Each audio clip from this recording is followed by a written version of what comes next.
Well, hello, my beautiful beings of light. Welcome to episode 4 of an unusual podcast. Can y'all believe it? Oh my God, because I can't. Like, y'all are literally helping a baddie realize her dream of spreading this message of healing and positivity and self-love and self-development. And I cannot thank you guys enough, truly from the bottom of my heart. Thank you, thank you, thank you, thank you, thank you, thank you. All right, let's move on. Okay, babes and bros. So today in our episode, we focus heavily on narcissistic abuse. All of you guys who have been following me on TikTok know that that is like my primary niche, healing from and recovering from narcissistic abuse, because nobody should ever have to endure that raggedy shit, because it literally destroys you from the inside. So if you've ever endured any toxicity, this is definitely the episode for you. If you find any of the content hard to listen to, just remind yourself that you are in a safe space with baddies who love and care about you. And remind yourself, especially if you have left a narcissistic relationship, that you are no longer in that toxic, horrible environment. You are safe, you are loved, and you are welcome here, baby. Welcome to heal, welcome to thrive, welcome to just be your most authentic self. All right, now, y'all, here's the house rules. Keep it clean, keep it kinky, keep it cute, and keep it kosher. And we're just going to have a great old time. If you need to pause, definitely come back, because you will glean some valuable messages. Last thing before we start, my mental health is on the up and up. I know I posted a complete mental breakdown the last couple weeks, but I have taken a lot of time to rehabilitate, and I strongly encourage that you guys maintain a positive, healthy, strong mental health with all your coping skills, with your support systems, because we need y'all. And I really just want to take another moment to thank everybody who sent me all the love and positivity, because your girl would have driven off that motherfucking bridge. But we didn't. We're here. So without further ado, I'm going to stop talking, and we're just going to get right on into the party. All right. I love you guys. Remember, you matter. Ooh, do y'all want to hear? No, I'm not going there. I don't feel like telling that story. Are you okay? You got that old bitch walk. Yeah. You definitely walked out like a cafeteria lady. It's Yo, okay, because because the way that's my exactly body how I was. still hurts. That's exactly how I was walking after my fucking nap. I took a nap and fucked up my whole day. Y'all ever wake up Yo, and it's the way dark my and like, body damn it, is it the actually next hurts. fucking, is it the next Not the fucking day? lunch lady walk. I'm crying. Yes, my whole back is on fire. My body aches. I just because I'm probably doing too much in real life. You Because I are. know You I need to look really hit. sit the fuck down. I need to finish this much because I can't live in Oh no, this I get place. it. You're just gonna be It's dog too shit much. tired after. I am. I'm The probably only gonna pass. question I've been waiting to ask you: how do you feel these days? Wow, thank you. That's much love to whoever that was. Everybody applaud that person to have the God screen. damn, y'all be making me Flag. want to fucking cry.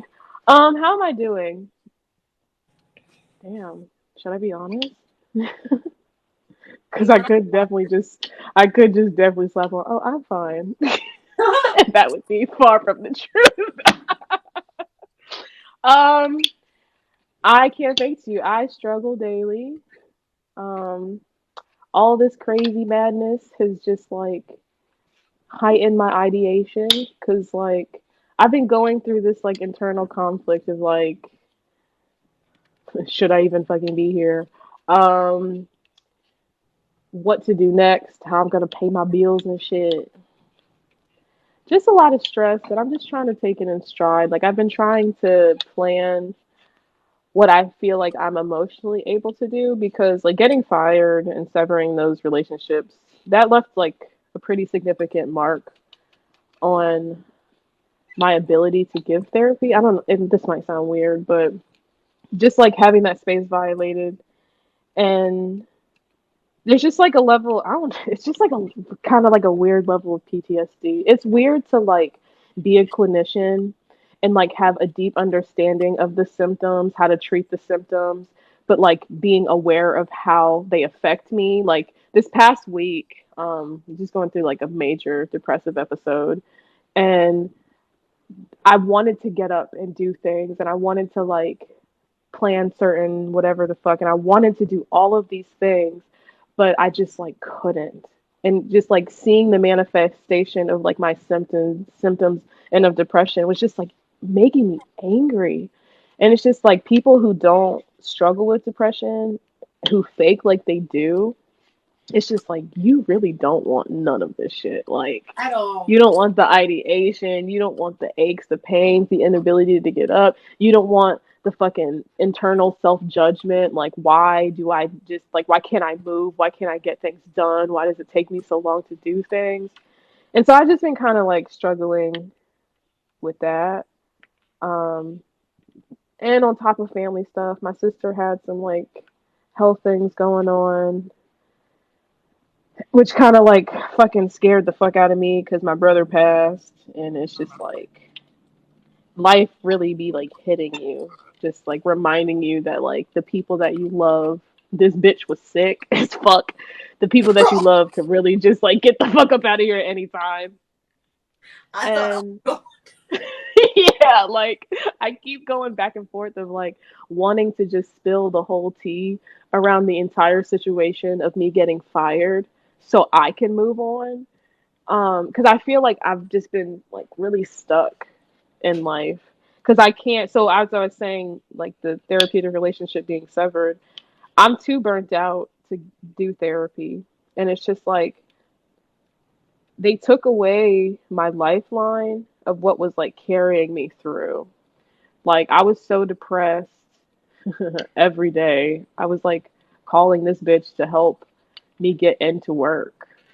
Do you remember that shit? oh my God. Jesus. Do you remember what was that like for you?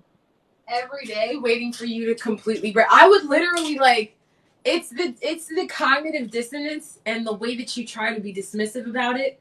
But obviously It's just he's my left coping mechanism. at their pace. You know what I'm saying? The same way, remember when we were on the balcony and I was like, she's just going through something right now? Like I'm listening to the morning breakdown on the horizon. And you keep trying to like, no, yeah, I'm fine. Everything's fine. I'm like, okay, that's cool. It's fine. There it is. Okay. Let's unload. Like I can't do anything except for be there on time.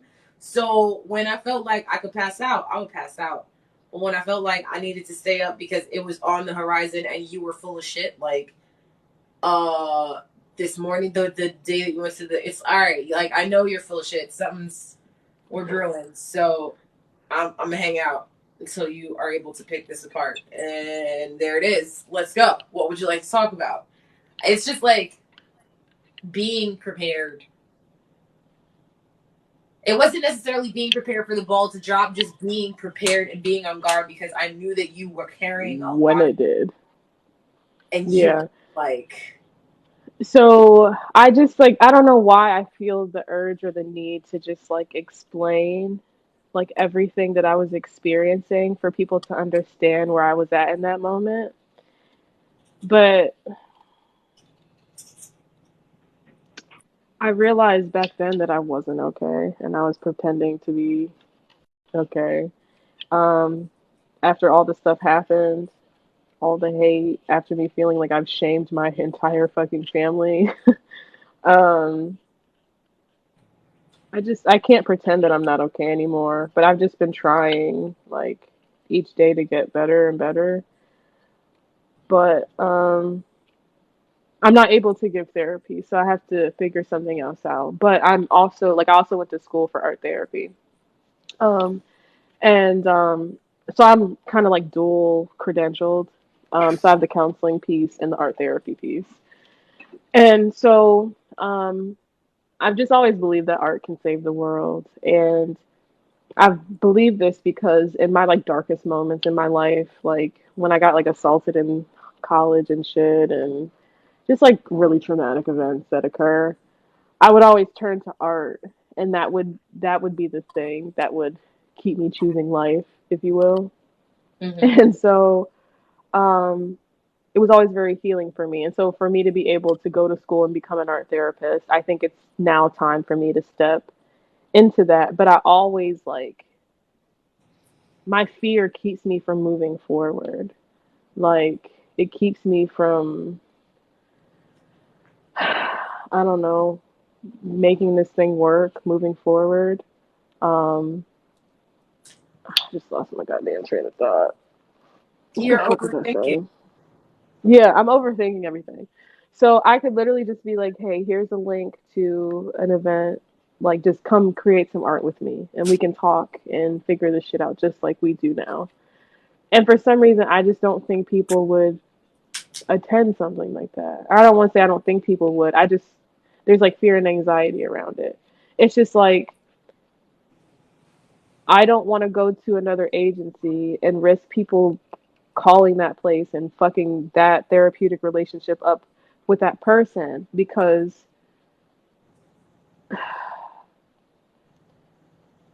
people have gotten worse as a result of not having, or have gotten worse as a result of not having therapeutic services. And that's something that I have to sit with. That's a lot of guilt that I hold, that like people that I really deeply cared about from like a professional standpoint have declined because I decided to do TikTok. If I never did TikTok, they would still have a therapist, you know? So, like, it's hard sitting with that. It's just like sitting with a lot on top of being really depressed, on top of already not having any energy, on top of like the fucking global slaughtering Jesus and Christ. me already like, when I tell you I was already off the ledge, like holding on with the tips of my fingertips before that shit even happened. Like when I tell you I was crying every day because I just Every like missed my brother so much, or I was just like devastated by his death so much, crying, pulling myself up off the ground, but pulling my shit together enough to go to work that I loved because I worked with some really fantastic kiddos. Like, I hate to say it that if I didn't have the job that I did, I probably wouldn't be here, but you know, they kept me going, they kept me grounded. Um, And then I lost that. And so here we are, trying to rebuild pebble by fucking pebble, bruh.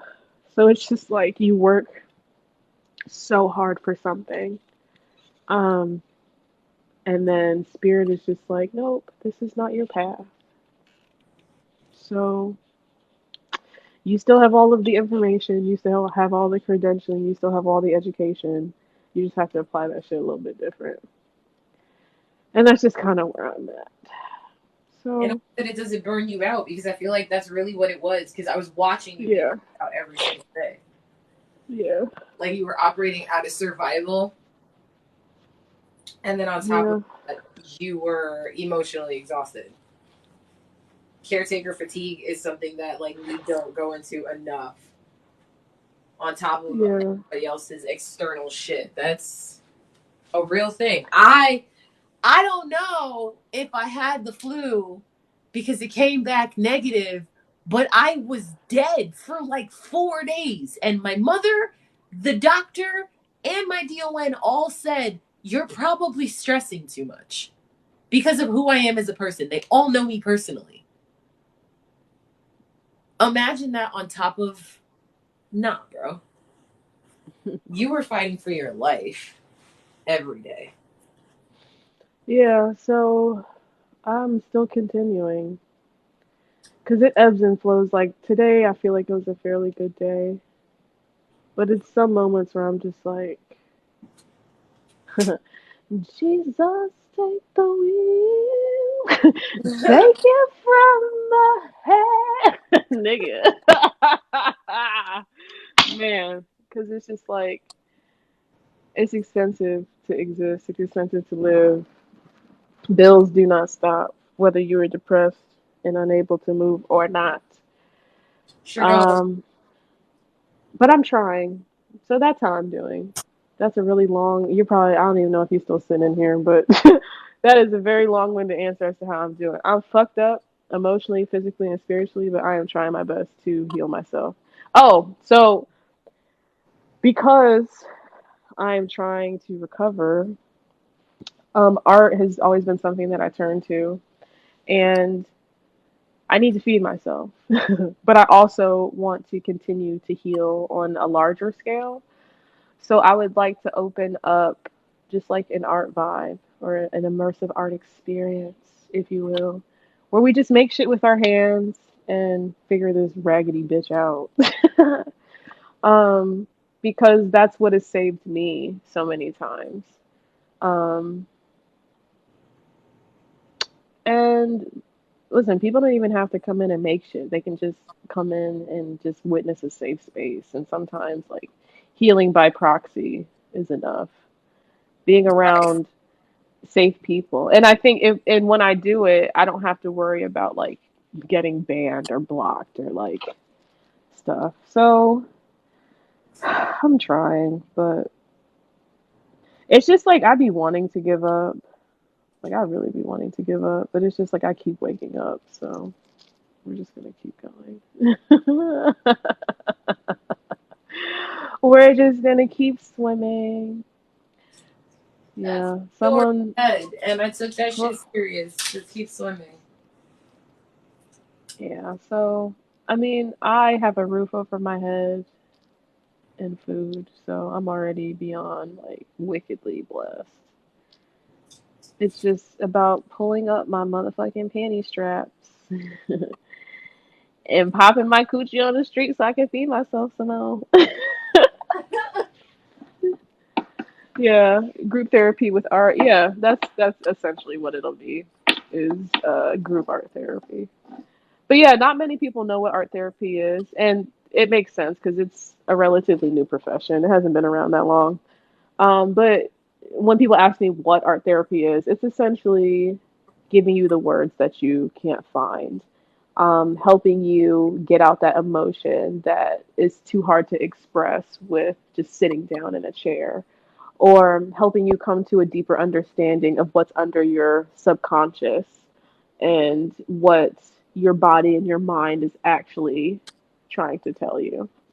So, it's beautiful. It's wonderful. I absolutely love it. And it's funny, like I wanted to go to grad school to be an art therapist, and the counseling piece was just tacked on because you're more marketable that way for like the licensure and shit. Um, which I'm so grateful that I have the counseling piece, but the stuffy like clinical element I've never like feel like I've like fit into. Um, So, I mean, I was trying to force myself into a clinical box, and universe is like, yeet. No, this is not. You have Man, to do something else. So I feel like spirit is calling me to just do what I originally set out to do. I ain't got no motherfucking money. I ain't got nothing but a hope, a prayer, and a dream, and some paintbrushes, and we gonna figure this shit the fuck out. Um, But I think I'm just gonna return to my roots of just healing through art, healing through hands, healing through making shit, healing through community. But I just have to get off my ass and do it. and So that takes not looking at things through a negative lens, a black lens. yeah, a lens of darkness.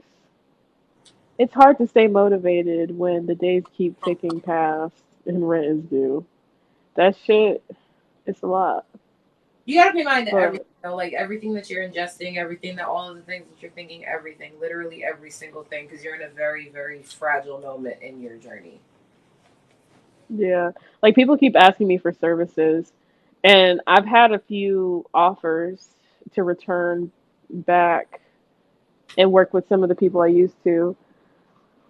But I'm on such like a thin, like emotional tightrope with myself. I holding anybody else's anything will be a detriment to me. And my entire life I have been not listening to that voice, and it's gotten me to this point. So I have to start listening to myself and taking care of myself. And doing that is making art, but I also want to show other people, give other people the same tools that I had, you know? So yeah, that's what we've been brainstorming. I don't know. I'm just trying to stay alive.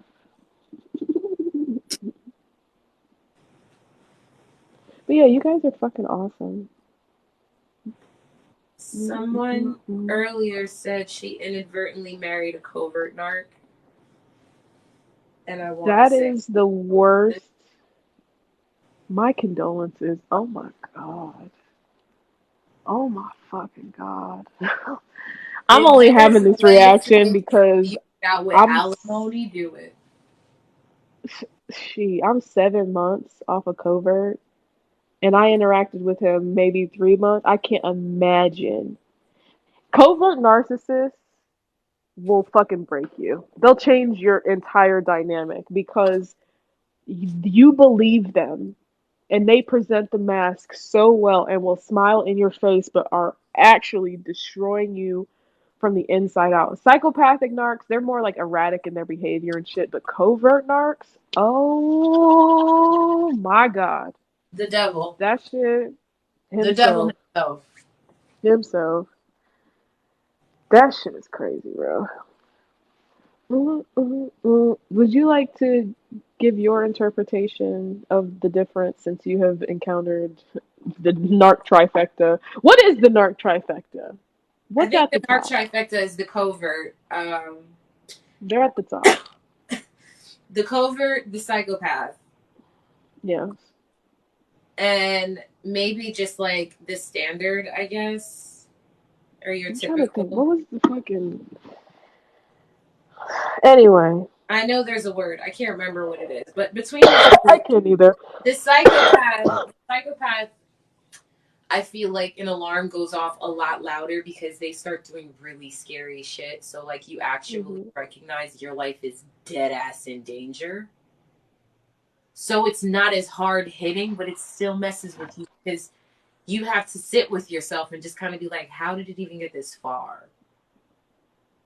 You know what I mean? At least that's how it is for me. The Same. covert, the covert is the bullet that went in when you had an adrenaline rush and you had no idea, but it hit a main artery and now you are bleeding out, about to die. That's the covert. I'm trying to think of like more concrete examples. Like the difference between my ex that I dated for 6 years is that he just lied all the damn time. But they were lies that I could never really like Proof. concretely put my name or prove. But the covert, it was this uneasiness within my body. Like I know you're selling me wolf tickets, but it seems really nice. So I'm gonna go with it anyway. You know? Because he just gave me a hoodie.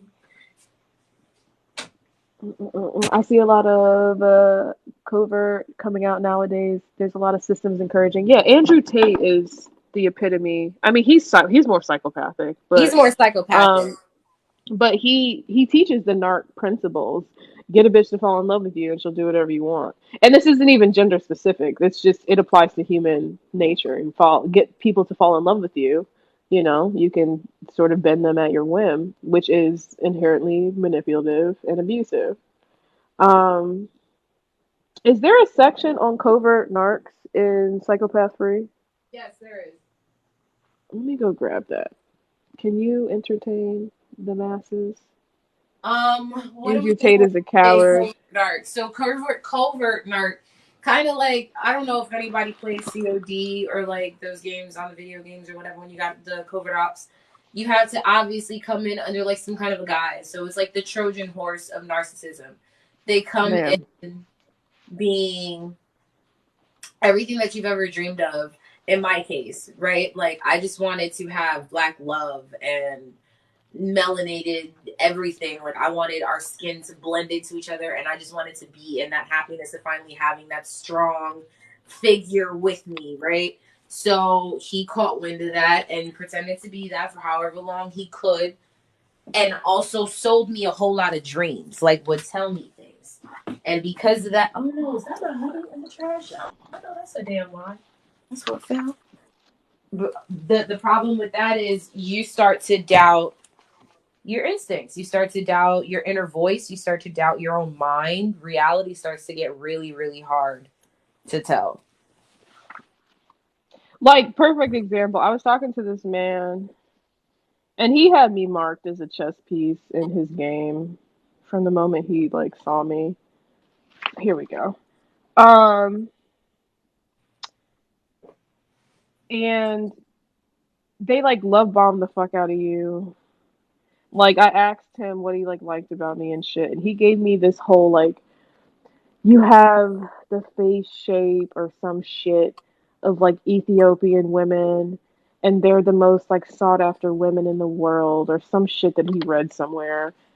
But then at the same token, when he finally got close to me, he compared me to a fleshlight. So it's just like those really extreme like ends of the spectrum that you cannot overlook.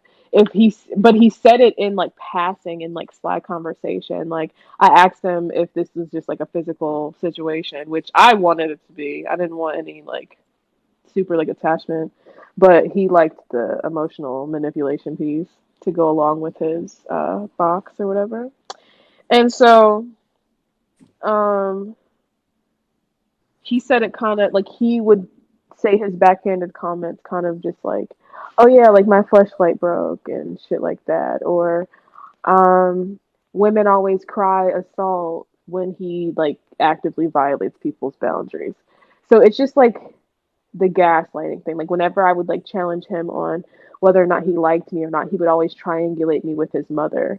So when Mm. you confront people about their poor behavior and they either triangulate you with a family member, with their children, or with a job, you have to be very careful of that, because they're not taking accountability for how they're making you feel.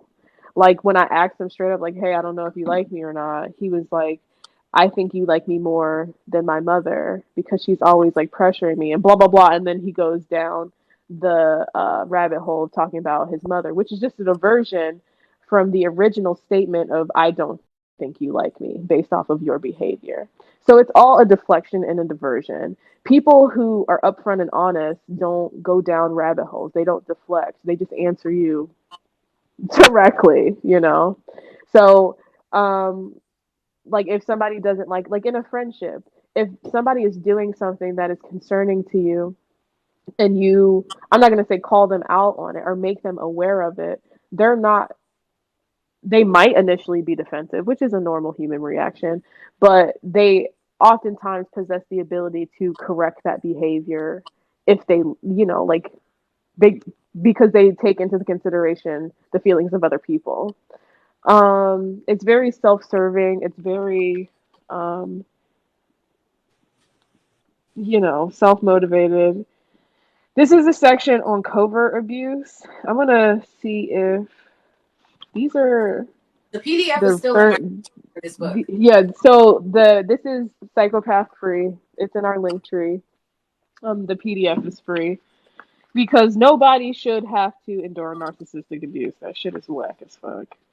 But here's a little snippet.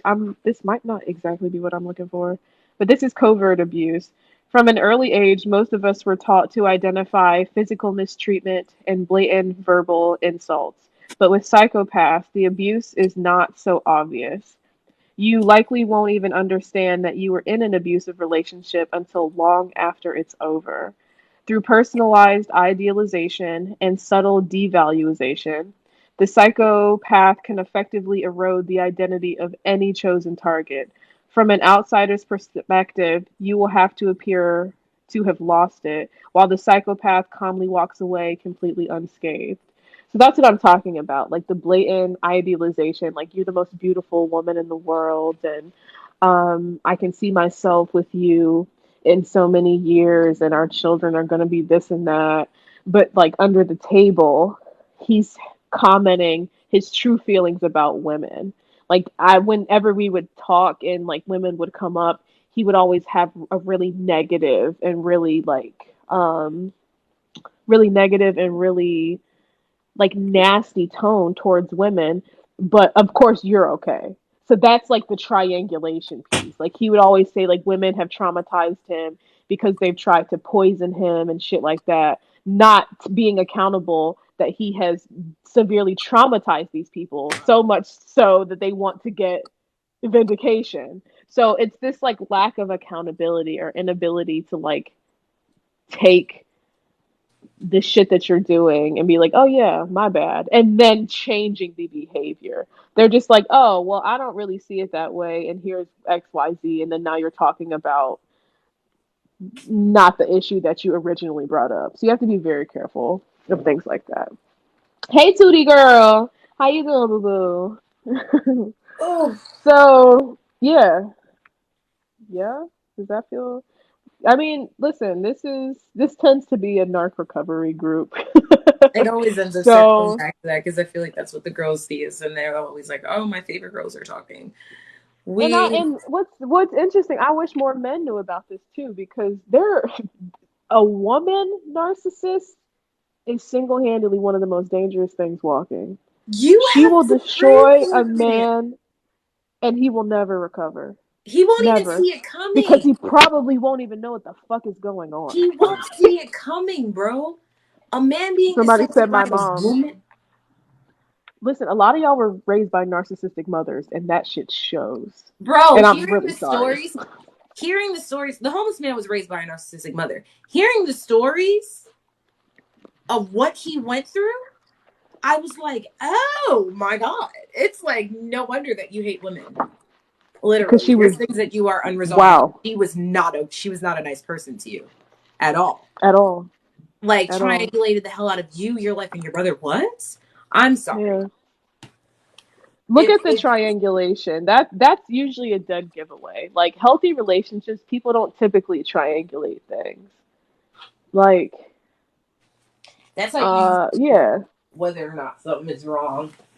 Is if somebody is turning around and comparing you to somebody that's actively in their life right now, but you've like never heard of them, or somebody that is supposed to be your sibling or partner or friend. It's weird. It's always weird. Yeah, They try to create it. if you think for a second that their new partner is happier with them, they're not. They've also been love bombed and think that they're just the greatest thing walking, and they will soon be devalued. The cycle continues. It's never ending. When I know I I use like Krishan as an example all the damn time, but if she goes to jail, ends up somewhere unholy or whatever the fuck, he's just gonna find the next woman to suck dry. Um, so it never ends. So how do you solve it? Take yourself out the motherfucking equation. That's it. Be selfish about it. Be selfish and serious about you. You have to be. Yeah. Because if not, Somebody said my mother. Go ahead. you said what? Go ahead. You just have long pauses, so I think you're done talking. Go ahead. No, I said if you don't, they try to take you down. I think Yeah. we said that at the same time. I'm not sure what you were saying. Somebody said my mother tormented me my entire childhood. If nobody has ever said this to you, I'm sorry. Legitimately. Because that does a lot of damage, because your mother is your first bond. And so when that shit is severed or broken or manipulated or destroyed in any reason, I think I said destroyed twice, Mm-hmm. it violates your most primal instinctual bond. Like your mother's scent is the first scent that you're familiar with. So when you are met with abuse and trauma, that shit fucks you up in your ability to form meaningful relationships. So if you find it difficult to connect with people and you had a difficult childhood with your mother, they kind of go hand in hand. They literally. Um, but there's like reparenting that you can do for yourself and shit like that. Um, but yeah, you said my mom turned my siblings against me my entire childhood. Yeah, there's a triangulation. Like, you might even find that there's like a golden child or a child that they hold to a higher standard. which they use to triangulate against siblings who might not have achievements, but not knowing that the sibling that is super high achieving is only doing that to stay in the good graces. So it's like you have these super overachieving kids who are like radically traumatized. They're only achieving these things because maybe their parental love was transactional. Maybe the only attention they got was when they won awards or parents were coming to like award ceremonies and shit like that. Um, it's very layered. It's very complex. And the safest place to explore all of those things are with a clinician who also has gone to therapy or goes to therapy to challenge their own biases and personal trauma. Yeah, somebody said, "Why you calling me out like that?" It's just I have a tendency. I just have a way of seeing people. But yeah, like I strongly encourage people to uncover that trauma because there's a lot of things unresolved between me and my mother, um, and me and my father, and based off of those two singular relationships, I have terrible relationships with men because I didn't have that frame of reference of a man telling me that you're like worthy or you should be treated this way or you should expect this or you shouldn't allow this person to cross your boundaries. I didn't have that. And so from the mother standpoint, she was 19 damn years old. I can't fucking imagine raising a child being that young. Um, Single mother because my dad was a fucking deadbeat. So like all of the stress of raising a fucking child and multiple children, mind you. And so that her working all the damn time, creating an emotional divide. So now in adulthood, we struggle to connect emotionally. So it's just like all of these things show themselves within the relationships that I have with people, but I had to do the deep dive into therapy as to see the source and see why. See how I tick, see what upsets me, what doesn't, what triggers me. Why do I keep falling into this cycle of appeasing men who are giving me literal crumbs because I do the same thing or did. I don't do this shit no more. I Right. did the same thing with my father because any like, oh, you're beautiful is just like the greatest, like world changing world when it's just words. When you could have sent money for diapers and socks and came to basketball games, but you chose otherwise. So it's just like the expectation versus reality. I'm doing the same thing in romantic relationships, giving these motherfuckers everything and it's giving nothing. Because my dad, I tried to give that motherfucker everything and it gave nothing. So once I identified the source, I was like, I ain't doing that shit anymore. Cut his ass off and then dusty motherfuckers, and I've never been happier. But I never would have gotten there if I hadn't gone to therapy. I'd probably still be in an abusive relationship being taken advantage of if I hadn't gone to therapy. Because I 100%. didn't know about narcissistic abuse until I went. 100%. They don't teach that shit in grad school. No. I'm going to just say that. No, they teach you personality disorders in passing, but they don't ever actually like sit and babysit on narc abuse. Yeah, because when you're going through like diagnosis and stuff, they're teaching you like the symptoms and what to look out for. Narcissistic abuse is an entirely different beast. You have narcissistic personality disorder, which is extremely rare. So like people running around saying, "Oh, you're a narcissist," you display like the traits and shit. That shit just is like elevated to the point where you don't even know how to maintain positive relationships. You know? Fuck. What's the point? What's the point? What's the point? God damn it! What did you just say? The personality disorder and the actual traits. Yeah. So when you're like learning about like what narcissistic personality disorder is, it's not the same as narcissistic abuse. They go hand in hand, but they're not the same, you know? Um, it's just like this weird dynamic of being a clinician, but also being a human being who has human experiences, obviously, because I'm a fucking human. The same shit that fuck y'all up, fuck me up. I still be crying about my motherfucking daddy. Well, not anymore, but like just hypothetically, crying about my daddy like everybody else in therapy. Just because I know how to help people heal their own generational trauma does not mean I don't need assistance healing my Right. own. Like, I can't psychoanalyze myself. I That's not overthink how too it works. much. Just because you have the tools, it's not like when you're a car mechanic and you can work on your own car. That's not what this is. Exactly. Different That's thing. a great example. It's a different thing. Because even Yeah. medically, if I hurt myself, I could probably suture myself, but there's some parts where I'm not going to be able to reach. I need somebody, I need some help. You need somebody else whenever it comes to like internally things for you. You need to dig a little deeper. Ooh, girl, I got your money fan. Remember? It's about to come in handy. It's money on the phone. Oh It's my money on the phone. Isn't this the most obnoxious shit? Dollar Tree purchase, guys. I gotta put this in the mail. I'm like, my I'm balls are so sweating. excited.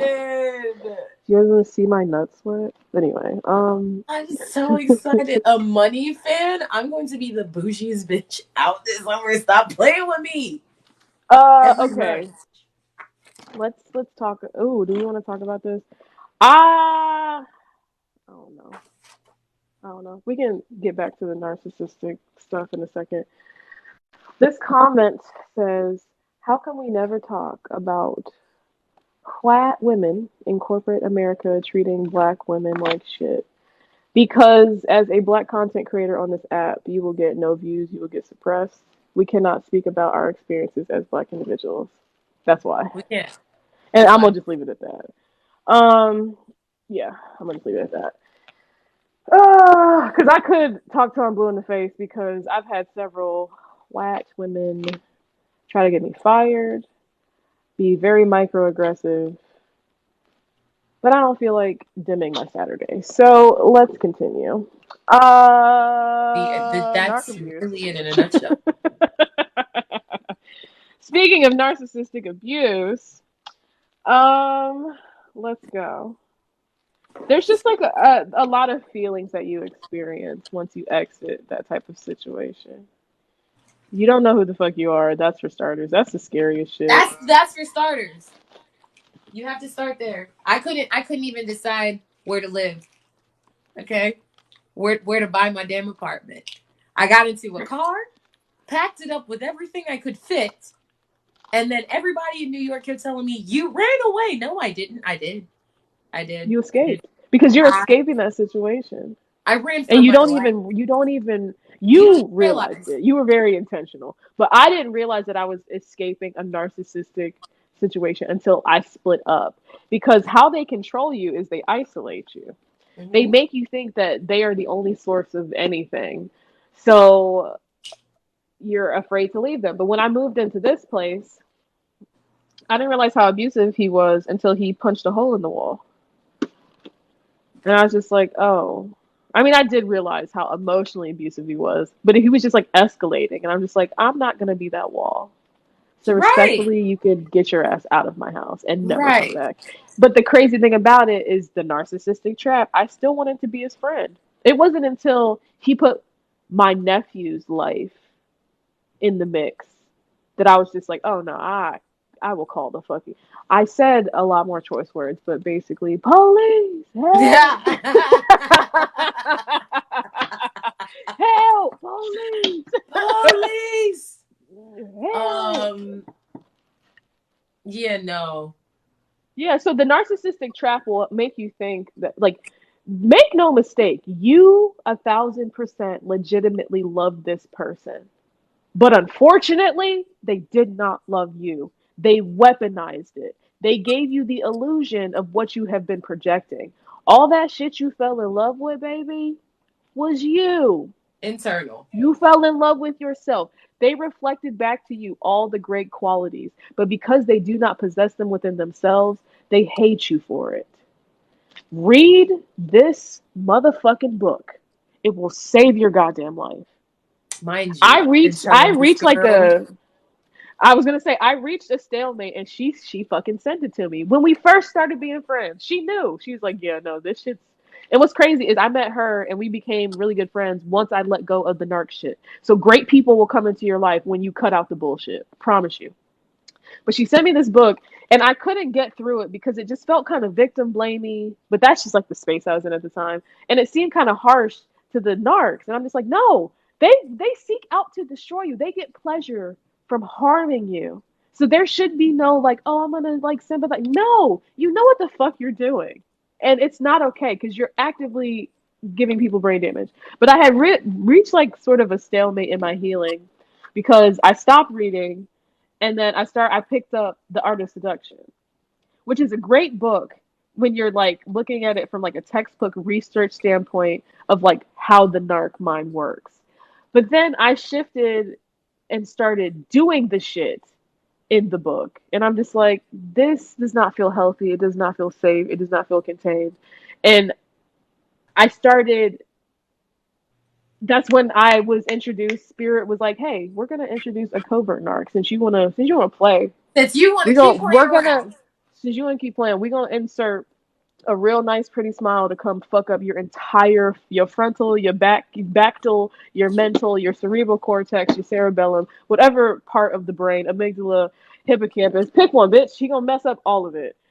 And I realized it's because I stopped reading this. I stopped at the part of recovery of what you do when that shit's over with. Man, should have kept reading is all the fuck I'm gonna say. Should have kept fucking reading because they target people who are emotionally starved or emotionally vulnerable, which tend to be healers because we're so emotionally tapped because we're helping other people all the damn time. So they sell this illusion of safety. They sell this illusion like, oh, you can confide in me. All while cutting you down in the fucking process. If you feel uneasy after you talk to somebody, you might want to reevaluate that interaction. Exactly. And if every you are single time you're able, sitting there, you're questioning yourself. Hey, Mr. Ginger, if every single time you're sitting there, you're questioning yourself, the thing that my ex used to do is he used to make me feel like I was insane. Like my memory really was terrible and I was forgetting what I was saying. So I would feel the need, almost the urge to like record our conversations or like write notes immediately after we were talking because I knew it was going to be turned back around. there's a section. If you have to become Inspector motherfucking Gadget, it's a fucking red flag. I want to say something to a point that you just said. If you feel uneasy after speaking to someone, you should be able to come to them and express your uneasiness. Our friendship, I think, has thrived because I'm able to break down, like, hey, bitch, when you're nice to me, that shit makes me uncomfortable. And instead of her getting offended, she's just like, well, why? Let's explore it. Narcissistic abuse. She's endured it, so she fucking understands it. Like, upon meeting, she sent me this. Anybody who sends you this fucking loves you. Like Anybody who sends you this is a disqualification if you think in your mind that they're a fucking narcissist. You just struggle with trusting people. That's all it is. I was like, what's your address? I'm gonna send it right now. Man. And so if you feel uneasy or if you feel like I'm having a hard time trusting you, you should be able to come to people with that and not have that shit manipulated and used against you. When I bring these things to her, she's not like, well, my whatever the fuck doesn't ever ask me this, and my whatever, she doesn't triangulate me. We sit with it and confront it. Like, hey girl, I ain't tried to fuck you. I ain't tried to do none of that manipulative covert shit. All I have done is answer the phone and shaking her ass on motherfucking vacation. And so when you struggle internally on like whether I should trust this person, whether or not, pay attention to the action. I always go back to that. What's the yellow book title? Oh, it's like a cute chartreuse. It's Psychopath 3. It's in our link trees. 1,000%. I feel like everybody should just read this. It's Yeah, a PDF I believe it's in my. Yeah. Because this is a recession, baby. We gotta say that coin. We gotta say that money. And I want to say that there's a workbook available for it on Kindle. Oh, that's nice. Somebody said my favorite book is How to Reconcile Emotionally Unavailable. What? How to? Jesus Christ! I fucking butchered that. How to recognize emotional unavailability and make healthier relationship choices. That sounds like a good read. But so I anybody who's endured narcissistic abuse 1,000% needs to read this book. I'm still making my way through it. But it's just like it makes you feel it's like what my content does for people. It gives you the words. And I stopped having the language and started interacting with people who did not care about my emotional well-being, even though they sold the idea that they did. And so I just have to, in myself, pay more attention. I think that's what it is. Like, I used to, the author is Jackson McKenzie. Again, it's in our link tree. Uh, fuck! This train of thought should be That's trauma fucking related needing too, mad guys. stops. Yeah. If Um, you like constantly lose your train of thought or have memory issues, it could be trauma it could be trauma. related. What the fuck was I saying? You were talking about, I also need to eat. girl, what is that? Two What was I hours? talking about? You Because were if you talking forget, it's about, over with. you were talking about, fuck. Covert, not covert narcs, people who are able to put this, the book gives you the words, and it's just the same thing that your contact does for other people. Jesus Christ, to spit that out. Yeah. Oh, I think. Oh, because I would. This last interaction fucked me up a lot. Because the covert narcs they'll fuck you up the most. The overt and the psychopathic, you kind of see the bullshit coming, and you can kind of pick that shit apart more easily. But the coverts, they slide under the radar. They're very very tricky. They catch you in a very vulnerable place. But I used to like not used to, kind of I was shaming myself for allowing myself to open up to this person. But I'm like, how the fuck am I going to shame myself for a natural human interaction? Exactly. Why am I going to shame myself for expecting you to be a good person? Especially when you Doesn't make told me sense.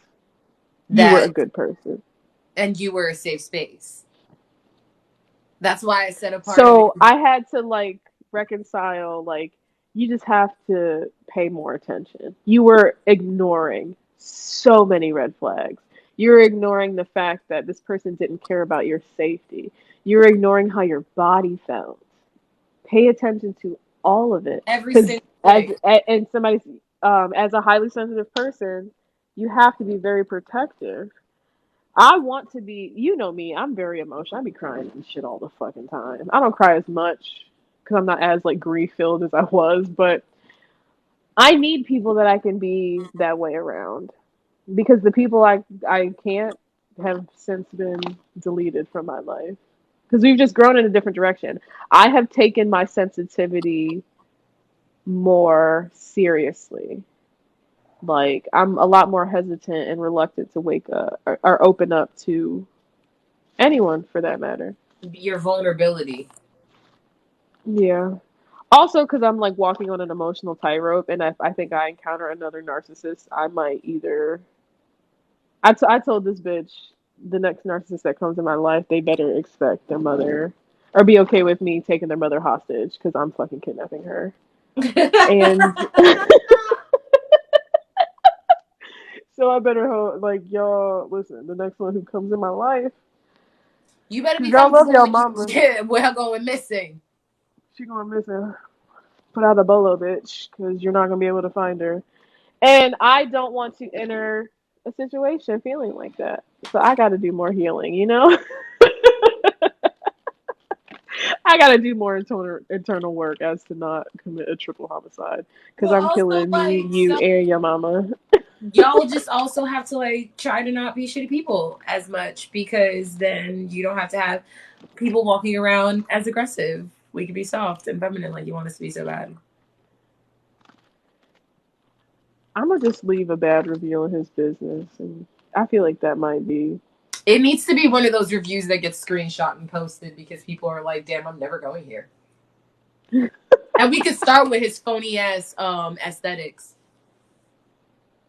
What do you mean His Target LED light and plant wall. Shut the fuck up.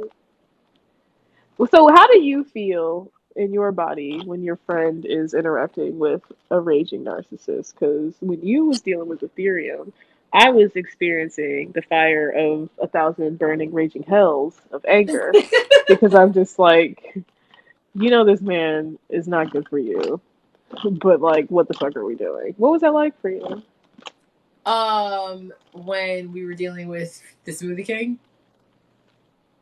You don't know Smoothie King with fuck, what do we call him? Cafeteria. Besides bitch ass Murderer. the felon. Felon. Yeah, him. It pissed me off because it was like after the second time you hung up and I called you back in the morning for breakfast and you were like, oh, he just left. I was like, so is he coming during creep hours? Because that's what it's giving. Because me and you be on the phone late. We be on the phone till ass crack of dawn. And he's still sliding in the house. So for me, I was just kind of like, are you seeing that this is just like, this is just cheeks? Like, are we okay with, and then you know me, the way that I be operating, are we okay with this just being This is what we want. This is what we want, or because it's giving, he doesn't respect you at all. I was sad. My brother died. I just didn't want to be by myself. Yeah. And he knew that and took advantage of that. And I think he took full advantage of that. Yeah, no, I'm gonna keep it a buck. Because I'm trying to think, where was my head? I was, like I said, picking myself up off the ground every damn day. So fuck me. And I don't have much human contact at all. Like, I'm a very lonely person. Or isolated, rather. I'm not lonely. I'm a very isolated person. Isolated. So, because I don't feel lonely anymore. But, so when someone is like in your face showing you like attention and you're like in the midst of this really difficult time, of course you like want support, you want somebody to depend on. And he was like, yeah, bitch, I saw your dead brother. I'm gonna use that to fuck you though, so shit's crazy. So when I'm in a very emotionally vulnerable space, I also try to see if I'm like ovulating or just need comfort and shit like that.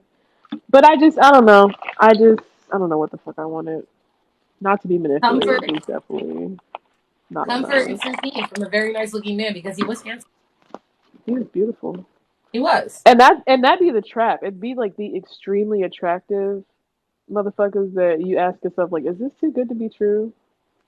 If you're asking yourself that, like, I feel like with solid friendships, I don't ask myself that. Like with you, I never ask myself, like, is this too good to be true? It's just more like, why are you being nice to me? Okay. You know? Because it's just like, I don't ask myself, is it too good to be true? Because this is how I treat people in my friendships. So it's very reciprocal, you know? Right. Like, an ideal friendship, not too good to be true. You know, because too good to be true feels like smoke and mirrors. Yes. Like, he would sell me a lot of smoke and mirrors. Like, he had all this money and all this shit. Bro, you got 10 kids. You paying child support. You have a business because you got to get up and work and feed all those damn kids that you don't even like. That's not. If you're late to this job, your boss is going to fire you. Your mother. Yikes. Yeah, if they're too pretty and too charismatic. Now, as someone who is very pretty and very charismatic, you need that empathic component too.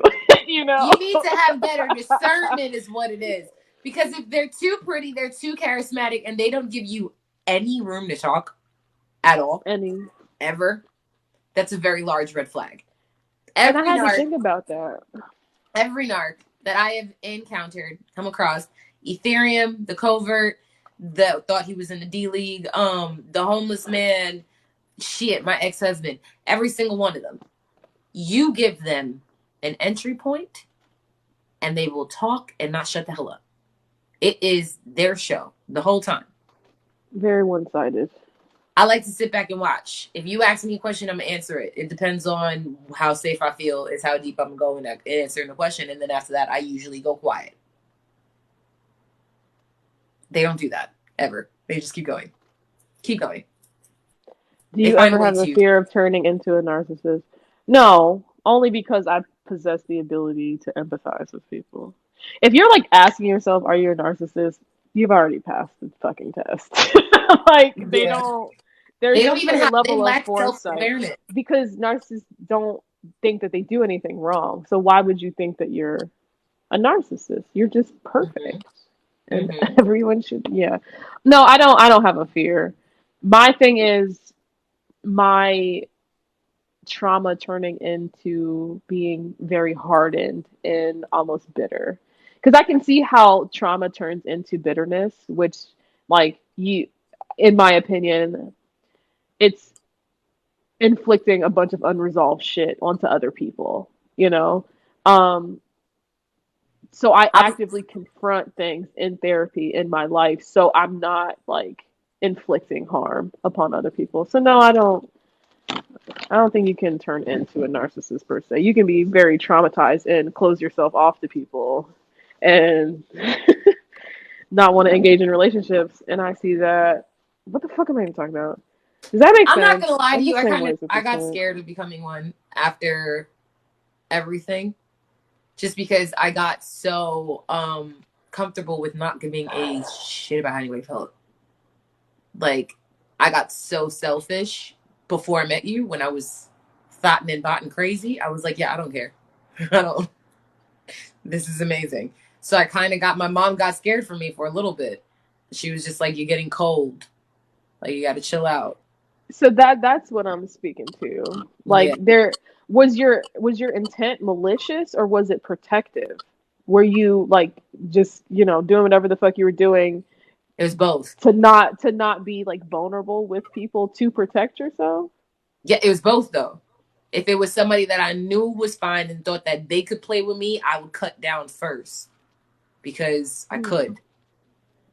And then other I mean, times, there's always a choice. yeah. And then other times where like I felt like somebody was getting too close, it was protective. But I cut So down first. when you were doing it intentionally, how did that feel? Therapy question an hour. Sorry. Man, I don't know. At the I. time, it felt, I felt there was like a sense of entitlement Mm. because I was so angry. Like fresh out of this relationship, 4 years down the line, right? However long it was. And I just felt stupid. So I was like, oh, I'm about to show y'all exactly who the hell stupid is. So And he was like a get back. crazy. I was bitter. I was operating out of a bitter space. So it was fulfilling in that moment, but it was like fleeting.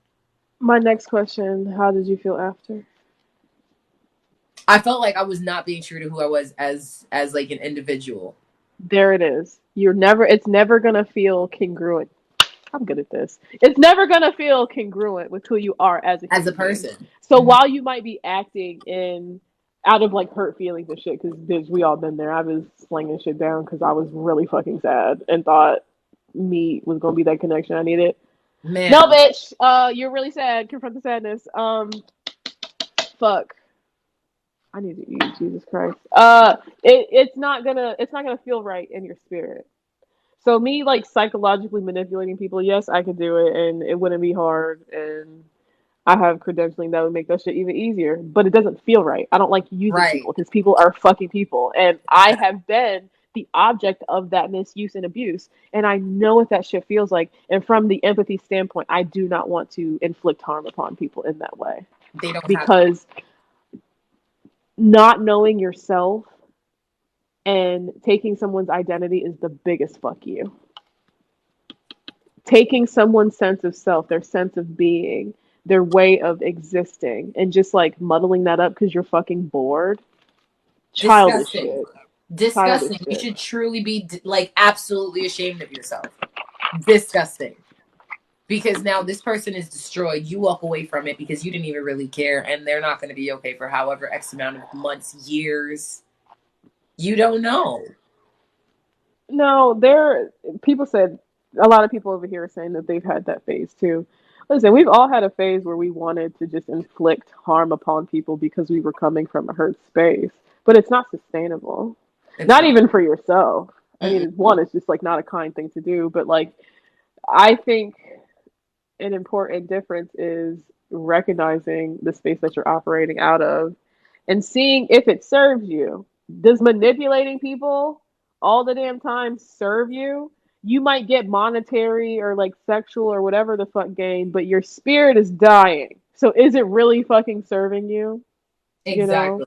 What's putting you in these positions that is making you feel this way? Why do you want to harm people? Because you've been harmed? Okay, well then let's confront that. If you look deep down at the core of a narc, uh, it's shame. It's internalized shame because somewhere along in their development, something wasn't supported, something was like ostracized or manipulated or abused. And they have these internal messages that I am not worthy, therefore, I have to put myself on a pedestal whilst bringing other people down to make Yep. myself feel better so my shame isn't so loud. Mm-hmm. That's all it is. So, I don't know. Period. That's the end of the sentence.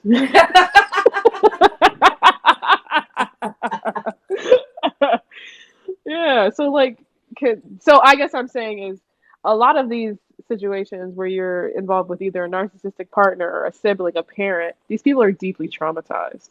However, it does not give you an excuse to inflict trauma and harm upon other people. At all. Intervention helps, support helps. Putting people down to make yourself feel better That's is not. pussy. Stop doing That, that. that's weird. That's Hey, a waste of cousin. man. A waste of man time. All right. What else y'all want to? Is this feels like a good constructive conversation? You guys are fucking stellar for sticking around. I love you guys. Did I say that today? Did anybody tell y'all that they loved you? I love y'all so much I could tongue kiss y'all, but I'm not because I got cooties. You don't I want my cooties. I got cooties. I'm gonna start telling men that. Like, hey yo, shorty, nah, I got cooties. You will Yeah, okay. And die. then they're gonna turn around and say, I ain't never been scared of no cooties. Never been scared of no cooties, ma. Do unto others as you would have them do unto you. I treat people like I want my grandma to be treated. That's how I treat my patients. That's how I treat people the way that I want to be treated. I treat my patients the way that I want my family to be treated. Because karma is very fucking real. And I need Yeah, everybody to grab hold to that concept alone. Karma is and very fucking real. I'll whoop somebody ass if they disrespect my grandma. So I'm respectful. Point blank period. Don't play by lines. That's just how I go. Um. Oh, Lord Jesus. Wow, you did it. Yeah. You're so fucking impressive. There was a massive pile at the beginning of this. There was. I organized both my bag, my work purse, and my travel purse too. Yo, I gotta get my ass back in the gym. I done got squishy. I was gonna wash my makeup brushes, but I'm gonna do that tomorrow. Yeah, Yeah, my body you are hurts. very welcome, my friend. What? You are very welcome. Somebody said thank you for the videos. You're welcome. I be trying. But yeah, if you guys would like to attend my little art therapeutic space, it's not gonna be too pricey dicey. But I would love to have y'all there and just shoot the shit even more and make some more art. Um, are we? Yeah, gym life. Yeah, no, I need to get my ass back in the gym. I stopped powerlifting, which like working out helps your mental health significantly. Like I work out for the good brain juice. And so I always have to like tell myself that and remind myself of that. But I just ain't been motivated. Like I said, y'all, She told me earlier I've that she been was trying depressed not to because I was throw dying. off the deep end. What? I had no idea. I said, she told me, thank you for sharing, ladies. Of course. Thank you for the follow. I said, you told me earlier that you were depressed because I was sick. Well, I'm just like generally a melancholy bitch, but like when the people that I love are not doing well, it's just like, ah, fuck. Fuck! Jesus Do I Christ, do this therapy never ends. sessions? Not anymore. I'm doing art therapy. I'm gonna just start saying that. I'm not doing one-on-one therapy. I mean, I do art therapy, so I think one-on-one therapy is going to be a while for that one, and I think you guys witnessed what happened. So if you guys are interested yeah. in doing a retreat or like group sessions, we could talk about those things. I don't want to end my life, so I'm not gonna do therapy. We're living a And soft life I in hope 2023. I hope that people can respect that I identify that I am not well enough to hold that space. Do I have a therapist? Yes, I love her very much. If I didn't have one, I would not be here. Listen, in the midst of all of that crazy shit, when it was very much life or death, she was on the No, we phone. love her therapist. Yeah, my therapist, she's goated. She's a And I brilliant was thinking woman. about this the other day. Everybody loves my content and shit, but y'all really just love my therapist. Like, I just be talking about the shit that I reach, the insights that I reach in therapy. So y'all really be needing to thank her because she's the one that fucking is saving y'all. I'm dead. But yeah, no, I love my therapist. I think I have the best therapist in the city. She handled my bullshit, so she got to be great. Having like clinicians as clients is an interesting dynamic. Cause she be like, "Girl, you know this." I'm like, "Yeah, I went to school for it, but I need you to tell me. Fuck all that other shit." You're like, "Yeah, I know it's this term, but fucking tell me what I need to fucking." Yeah, and she be out of her like box too, cause she a cute little Christian woman or whatever, and she be saying motherfucker and all type of shit. We have great rapport with each other, and I hope that or wish that for other people because she is a really great place of safety. Yeah. I I really respect you for wish that for a lot recognizing of your. people. One more time? A lot of people don't have that. I really do wish that for people.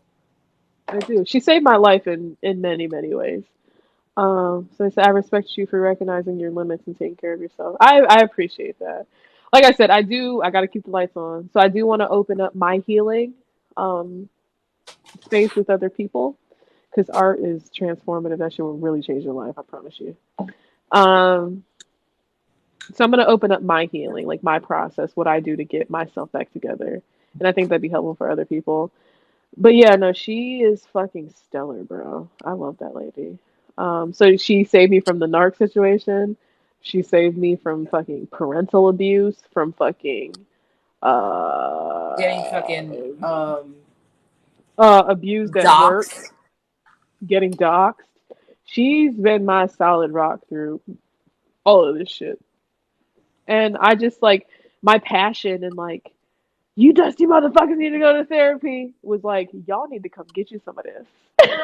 This shit right here, motherfucker. This shit right here. Wow. That's Y'all what better I come get one needed. of these. You better come get you one of these. Yeah, but it didn't come across that way. And that's okay. We're here now. But yeah, We like learned. there are some counselors that really just be in that shit for the money. Uh-huh. But there are other counselors who like legitimately love their job and like care for people. And I lucked up on a wonderful black woman. Uh uh uh uh uh. So Should yeah. I just? I'm gonna throw this out. How we all feeling? Chat, let me know how y'all are feeling. We're gonna do a at the end of all of my sessions, I always say, so how are you feeling right now? How y'all feeling right now? Ooh, look at that pretty ass angel number. 1221. Oh wow! Would you look at that? 1221. That's Raphael's number. Y'all are blessed by the Or best. insurance. Or insurance. Oh, when it comes to healthcare, don't even get me started because it's the reason why I don't have a therapist. Yeah, so I'm trying to make healing more accessible and affordable with my art therapy things. So yeah, y'all better come fuck around. Feeling I better think now than I was this morning. I'm glad. See, this is why I went into therapy. To just provide people with an ounce of relief. That's it. Because pockets of peace. I know we only might talk for an hour. Um, but that's like the only hour you might get out of the whole week to just really be seen and heard. So like if I can just see that exhale like I've done my job.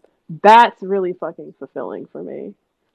But I ain't doing that shit right now, so I don't got nothing that fulfills me, so I'm like radically depressed. So we're trying to find something that fulfills me. Damn, son. Where'd you find this? With time. I'm trying so hard not to seem like a crack fiend and scratch my entire body right now. You need to put on lotion. You gotta It's stay not the lotion. lubricated. I put the lotion on. It doesn't do anything. It just moisturizes where it itches. I would appreciate you trusting me on skin related things more, but you don't, and that's okay. I was blessed to get a black woman therapist with the VA. I didn't think that would happen. Yeah, no, you lucked way the fuck up Yeah, on no, that you for lucked out. sure. You lucked out, bro. You lucked out. 100%. They said oatmeal bath. Have you ever given yourself an oatmeal bath? No, and I want to so bad because I know You that should that would do do that. it. I know that that would do it. You should definitely do that. If you feel unsafe around someone, is that something to really pay attention to? The 100%. fact that you are asking this goddamn question is your answer. Mm-hmm. Don't feel bad. What This are is the they question, but doing? Yeah. Oh, sorry. Did I come across bitchy when I said that? I hope not. no. I'm saying this to say, girl, you already know the fucking answer in your spirit. What is giving unsafe to you? Throw that shit in the chat and we can talk about this. Yeah, what's giving unsafe? Because if you feel unsafe, then it might not be. You definitely want to That's pay a hard attention to conversation. why. To why. What are they doing? And when I is think it it's that you because I feel like I'm overreacting in some circumstances. Ooh, let's go. I know where we're going with this. So when you say when you are overreacting, what do you mean by that? Be a little bit more specific. How do you feel like you're overreacting? We can keep talking as they answer, but there needs to be context as to when she's overreacting to? that's why I asked because narcissistic relationships have the tendency to make you feel like you were overreacting when you're just like, hey, do you Having a respect me as moment. a human being? Hey, are you talking to other bitches when you're literally hinting that you're talking to other bitches? Some shit don't be an overreaction. They just don't want to take accountability for the what the fuck you're presenting in front of them. Somebody said, "Are you being made to feel that way?" Yeah, that's something else to take into consideration. Entirely. Like, what when the feelings come up, is that you, or is that something that you feel as a result of? Cause this bitch always thinks she's doing too much when because she's told me in the past people have told her that she's done too much. So there's like a level of trauma there. That's why I hate when people tell me to calm down when I'm only talking. Yeah, like that shit's fucking Somebody did that shit with aggravating. me earlier today. Said relax. I'm like, I'm laying down. Please don't try me. I don't. I've been calm this whole time. I was calm. So it's gaslighting. That's what it is. At its core, it's gaslighting.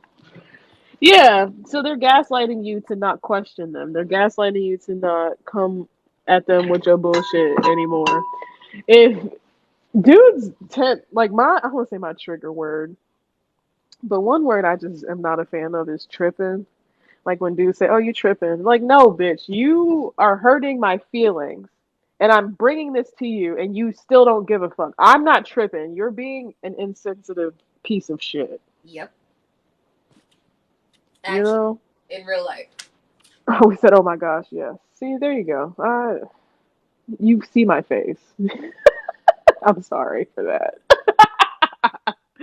Anybody who runs across my content needs a fucking hug, and here you go. Bring it in. Man. Bring it in. Don't get too intimate. Don't take too much. Take what you need and leave. But yeah, no. If you feel unsafe, that person is probably giving you every indication to not feel safe because people who are safe don't make you feel unsafe. When did it fall? There we go. I think that answers that. My fucking neck hurts. I took a nap and fucked my whole shit up, bro. Do narcissists change? No. No. So if No. you're in a relationship and you're just like, oh, they'll change, they will not. They won't. They'll tell you that they'll change. They might look up going to therapy. they might find a Shit, they couple might cute even go to therapy. buzzwords to just get you. 9 times out of 10, they're not. But they're gonna just fucking breadcrumb you into thinking that they changed and they didn't. So the answer is no. The only thing for you to do is to abort mission and never look the fuck back. They talk a lot in this book about no contact. If you give a narc any ounce, they'll take a fucking mile. Complete contact. You And that's literally hard. have to remove yourself. Yeah. And we might sound very kind of cold and stoic, but I'm just at a very healed place from narcissists. I don't. You want to steal the light out of my cooch, and I don't have it to give to you. So at this point, get the fuck out of my face. That's kind of you'll eventually reach this level of apathy in your healing. So I pray for that for you guys. For that much apathy, just it's a violent self-awareness. The You have book to know. is. Go ahead. You have to know that whatever fantasy you created in your head about this person is not about to come true. So Yeah, it's the fantasy that you created, and they gave you the fucking tickets to it, but they have no intention in being in that future. The book is Psychopath free. It is in both of our link trees. Check that shit out. it's in the Uh, bio. Scroll down in the link tree all the way down to the bottom. It's a free PDF if you don't feel like ordering the book. yeah. If you feel like ordering in the book, it's on my Amazon thing in the bookshelf. The book is Psychopath free. Yes, yes, yes. In the link tree. So I wish I don't have to grieve someone who was not good for me. Yeah, life sucks. Woo! But you do. But you Life do. sucks. But you do. Like, it's the hardest fucking pill to swallow that me, a licensed clinician, was involved with a SoundCloud rapper who is a raging narcissist selling me hopes and dreams. Do you think I want to come to that realization and get on the internet with 300 and fucking whatever the fuck thousand people and be like, yeah, no, I was a stupid bitch. I got them licensed, but I was a stupid bitch. And that's great. And we mean this, like, as a term of endearment. Stupid as in ill-informed to what is actually happening to you. Ignorance. Got it, right? So I'm ignorant to the fact that this person is actively harming me. The cute pet name of lame and little girl is actually demeaning me and tearing me down very slowly. And then you get out of that situation and you heal from it, and then you're just like, not heal from it because it takes a very long time, and I'm still like actively like processing things. I say all the time, narcissistic abuse is the gift that keeps on giving because just when you think you've like healed from one element, it's just like, oh, that also Another one. influences another one. Yeah. So it really sucks having to grieve from people. Like I didn't want to like sit with the reality that I let somebody wave money in my face and me believe that they had more money when I was literally funding our entire life. And I don't want to sit and come to terms with the fact that someone that I was laying down with literally would spit in my face and watch me die. I don't want to sit with the fact that this person resented me for getting my education, resented me for making more money, resented me for just having passions about anything, and tried to directly put myself or put me in harm's way to lose my life and my license several times. But because I love this person, I kept going back. You think I want to sit with that?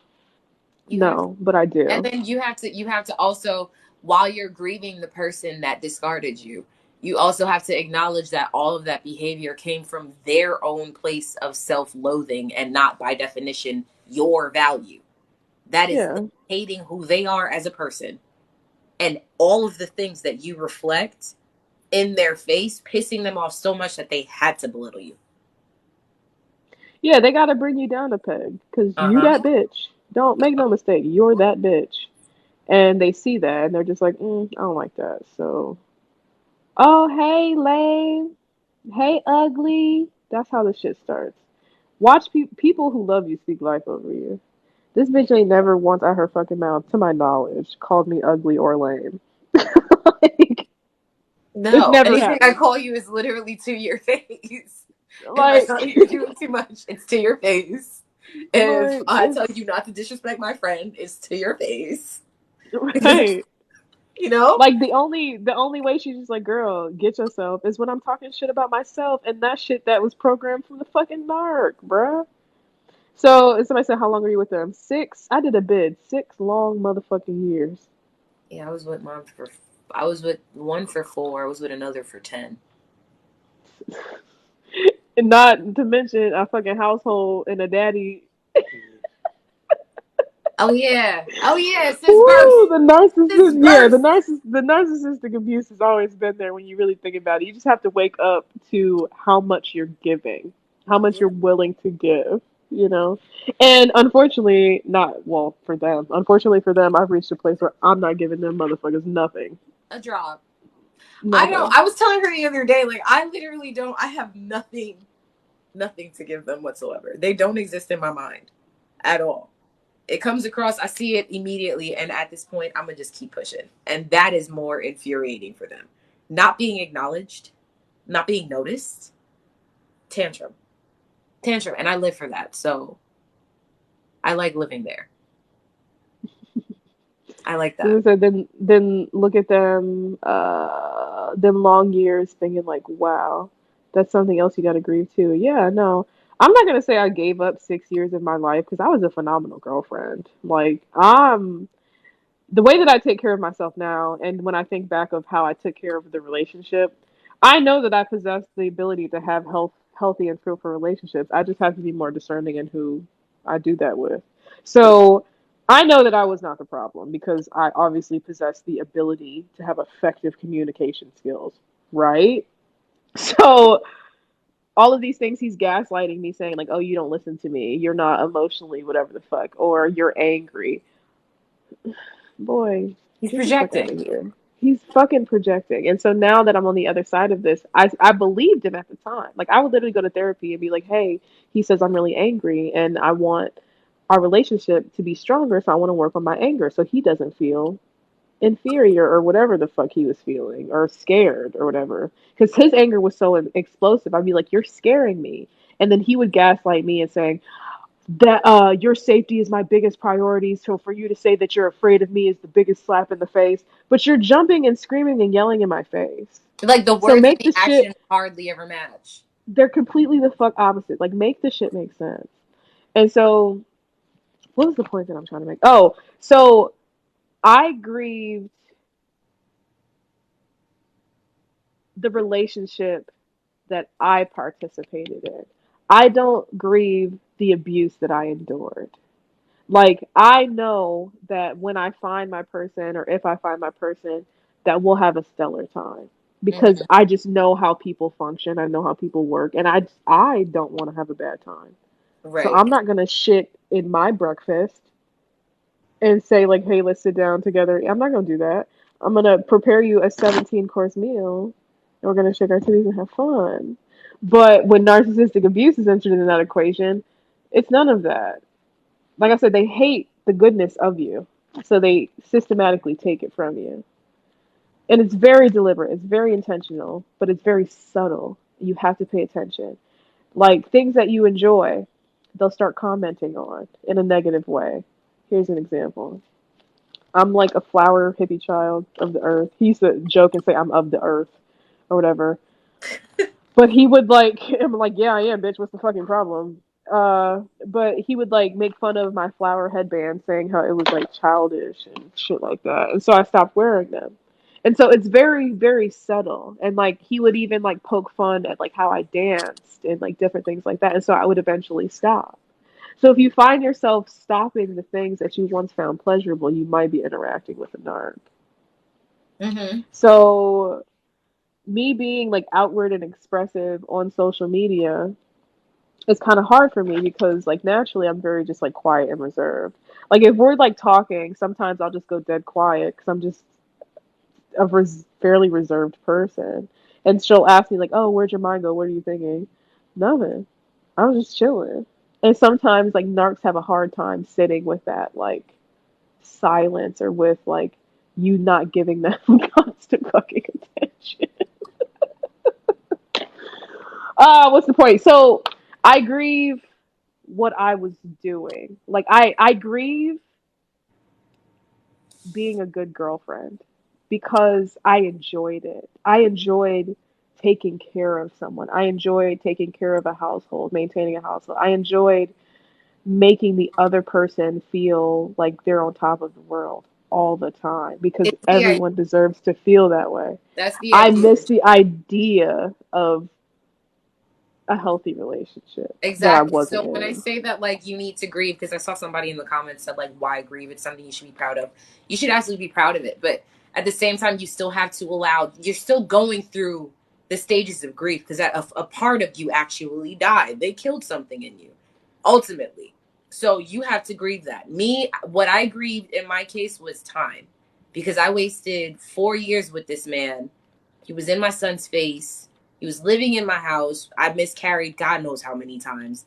It's the time that I'm grieving because I'm Same. 30, so I want to have another boy. I wanted to have another baby. I don't know now, but we wasting eggs because you wasting time.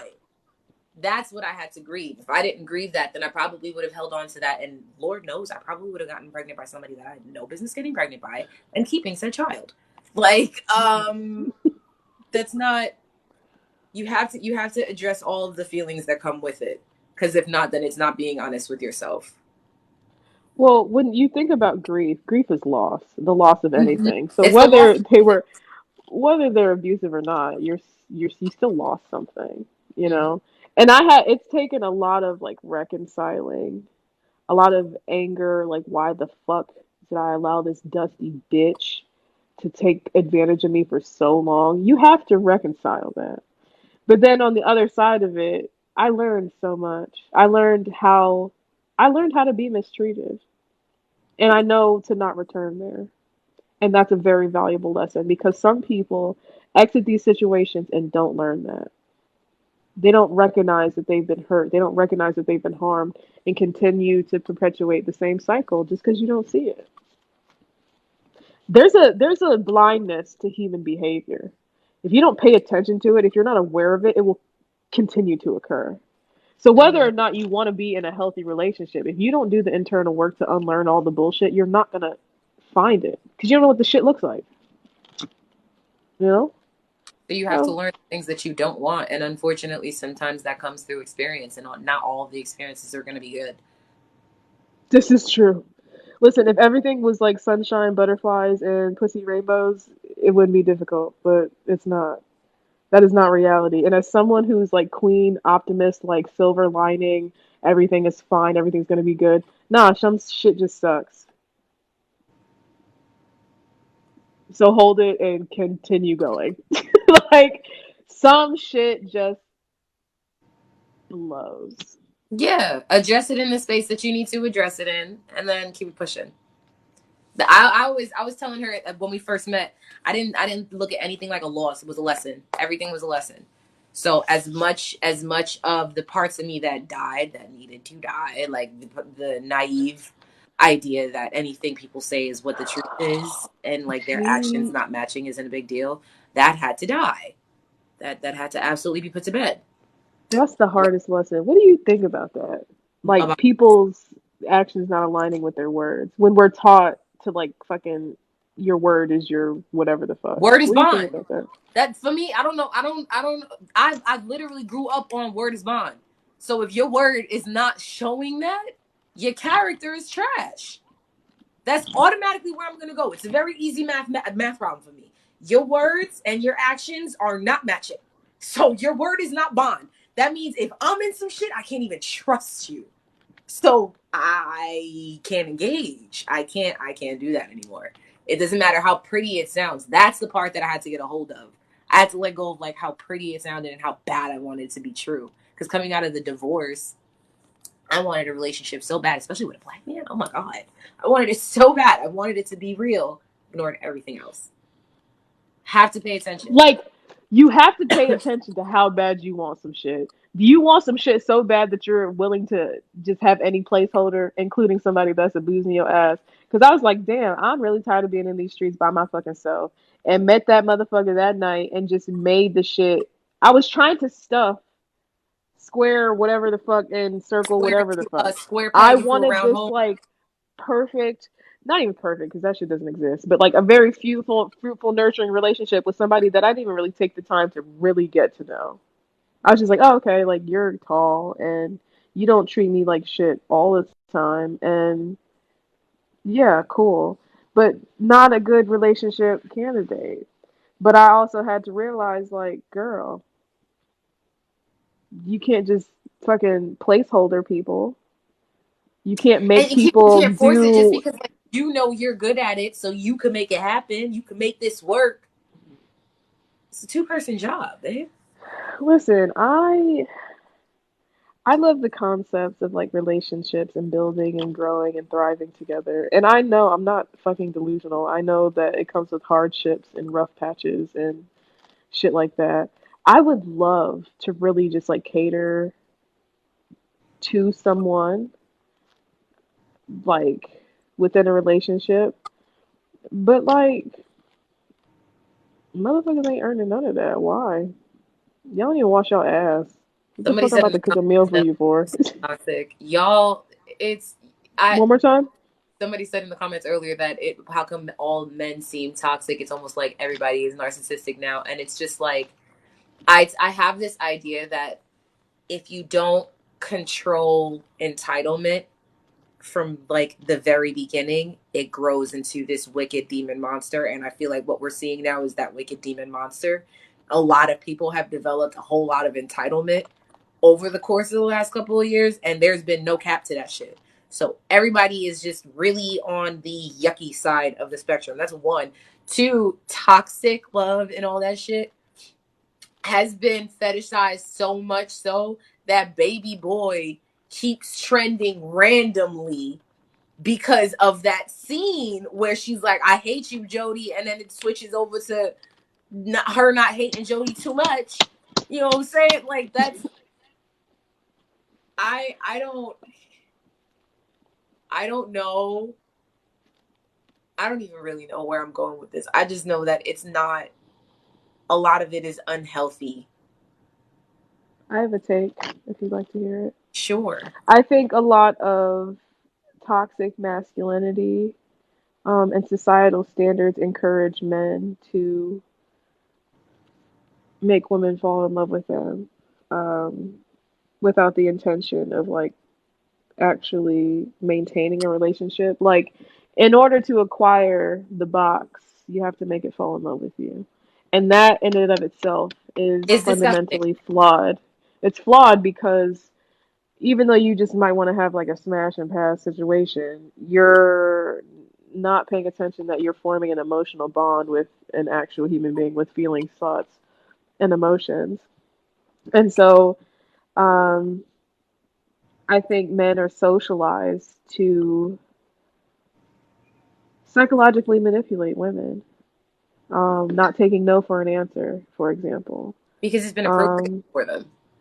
yeah, so that entitlement, like, I need or I deserve access to you, or if I buy you a $50 meal, you must bend to my every whim. It's the Exactly. thought of like possessing and controlling something. So Exactly. I think that's probably where there's a lot of overlap, is like the controlling element. That goes But back to that's what we just, were saying the other day about dating and all of this not even being fun anymore because people are not, you're not in it for the right reasons. Like, there's people who just want to smash, and then there are people who are looking for deeper connections and more meaningful connections. And you should be able to see those boundaries and recognize that and not try to manipulate them just because you want to see what this person tastes like. Like, essentially, that's what it is. When a person tries to make you fall for them so that way they can smash, it's just because they think that you are that next mountain that they need to climb. They deserve this. You're something that they need, but that's not even something that they want long term. And a lot of people, I feel like, are failing to recognize the long term damages of that kind of behavior, and it's the reason why there's so much toxic shit going on romantically, socially, because it's not just romantically either, it's socially. People in general are just greedy, selfish, disgusting beings, and nobody feels like there's any ramifications from it. Is that the word that I'm looking for? Consequences. Yeah. Thank you. I feel like there's another word, but you get what I'm saying. Mm-hmm. I don't know. Somebody said, so checking that entitlement and now letting it grow. Oh, shit. I'm guessing you just have to have boundaries. Yeah, you have to. Yeah. The part of the self-love thing is when you love yourself, you know where your limits are. You know where to set your boundaries. When I was operating out of a place that was giving, bitch, you don't even fucking like yourself. I was just allowing people to push my boundaries left and right, including men, including people I was dating, including like sexual partners. Like I would just because society has this weird thing about relationships and sex. It's like to feel closeness to somebody, you have to have sex with them.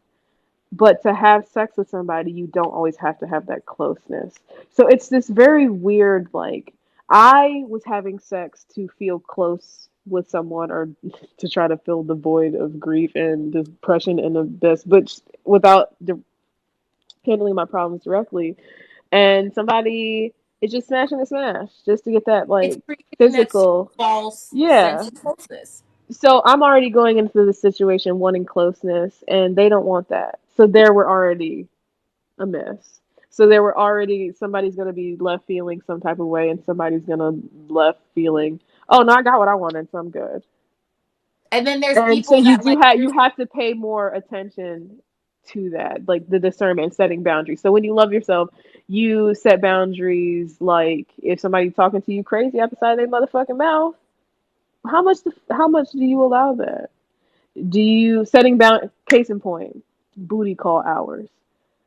Are booty call hours a boundary for you? I always say to myself, that door is not being unlocked after a certain hour. So you're either on the inside or the outside of it. But now you have to be careful because if somebody's on the inside of that door, but they're still not good for you, you might have held the boundary, but just not in the way that you think. Like this bitch told me to leave my coochie at the house. I did. Sounds like a solid boundary, right? What did I do? Invited this motherfucker into my house. And Yep. what did he get? The coochie that I left at the motherfucking house. Right. So you might have the boundary, but you have to really like Implement. firmly implement that shit if it makes sense. Like you absolutely have to be about it because people will always try to use the argument of, oh, we grown and you should be able to engage in sexual activities without having any. Okay, listen, yes, we are grown, but as grown as we are, endorphins are still being released. Oxytocin is still being released. All of these Yeah. are actual chemicals that your body is producing that is now creating a connection between you and this other person. If you don't want to be connected to the other person that you are fornicating with, then stop fornicating with them. That's like the basis of it all. Don't try to conquer somebody in that way, shape, and form if it's not something that you see any longevity in. And I don't mean like a long-term smash. I mean like internally giving a shit about this person for longer than 5 minutes, longer than 30 minutes, longer than the evening. Right. Longer than the 2 minutes that you took to waste my goddamn time with the schmeat you promised me but could deliver. Somebody said we need a podcast. This is our podcast. It is on. I re-upload these to YouTube, so in the link tree, go follow. It's already started. We're already there. I'm glad you found us. Um, but yeah, there's just like I've heard from many, many, many men that for them it's the chase. They like conquering bitches. They like getting emotionally close. It for some reason makes the sex more like validating. And I've heard this from so many dudes. And I'm just like, why are you going through the mental gymnastics of building a relationship or building rapport with a person just to take something from them physically that they cannot get back and dip out? Just from a human standpoint, how does that feel right in your spirit? Because that's exactly what you're doing. And then every time this question is asked, it's always met with something of monetary value.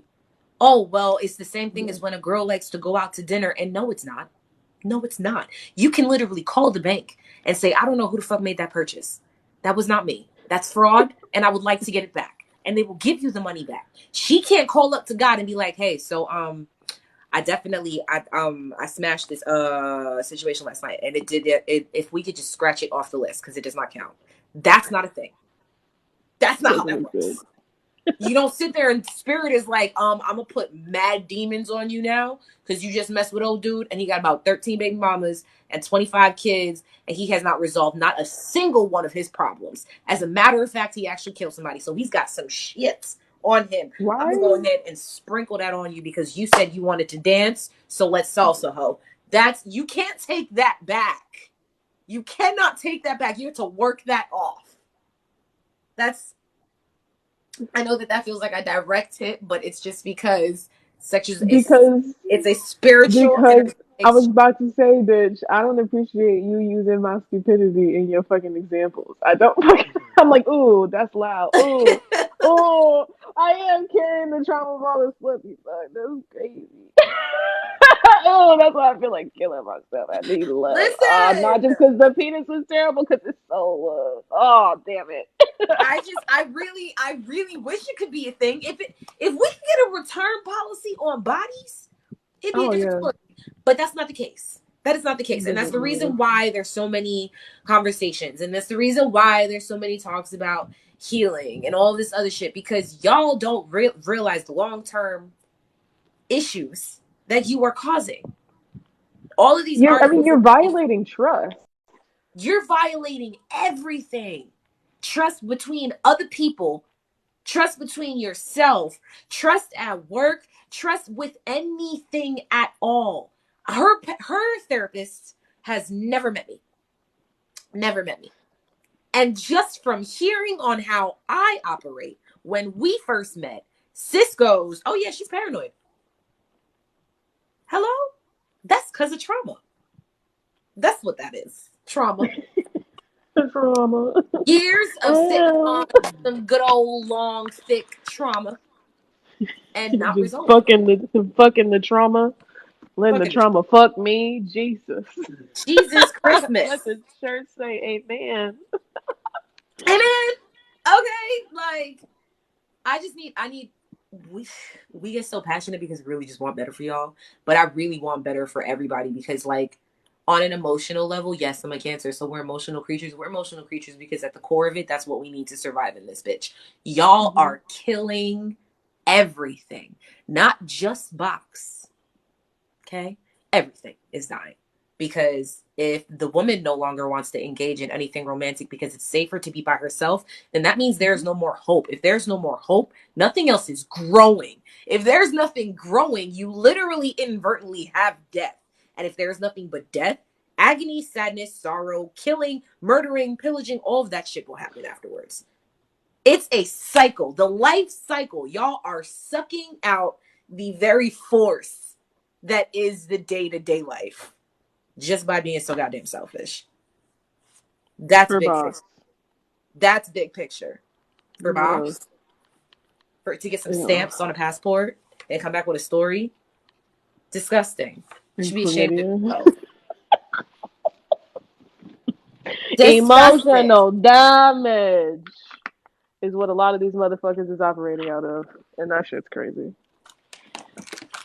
I don't know. I don't got time for the bullshit. I don't got time. Motherfuckers is dying and y'all want to cap for pussy? That shit's so weird. It's so weird, it's bro. So weird. It's so weird.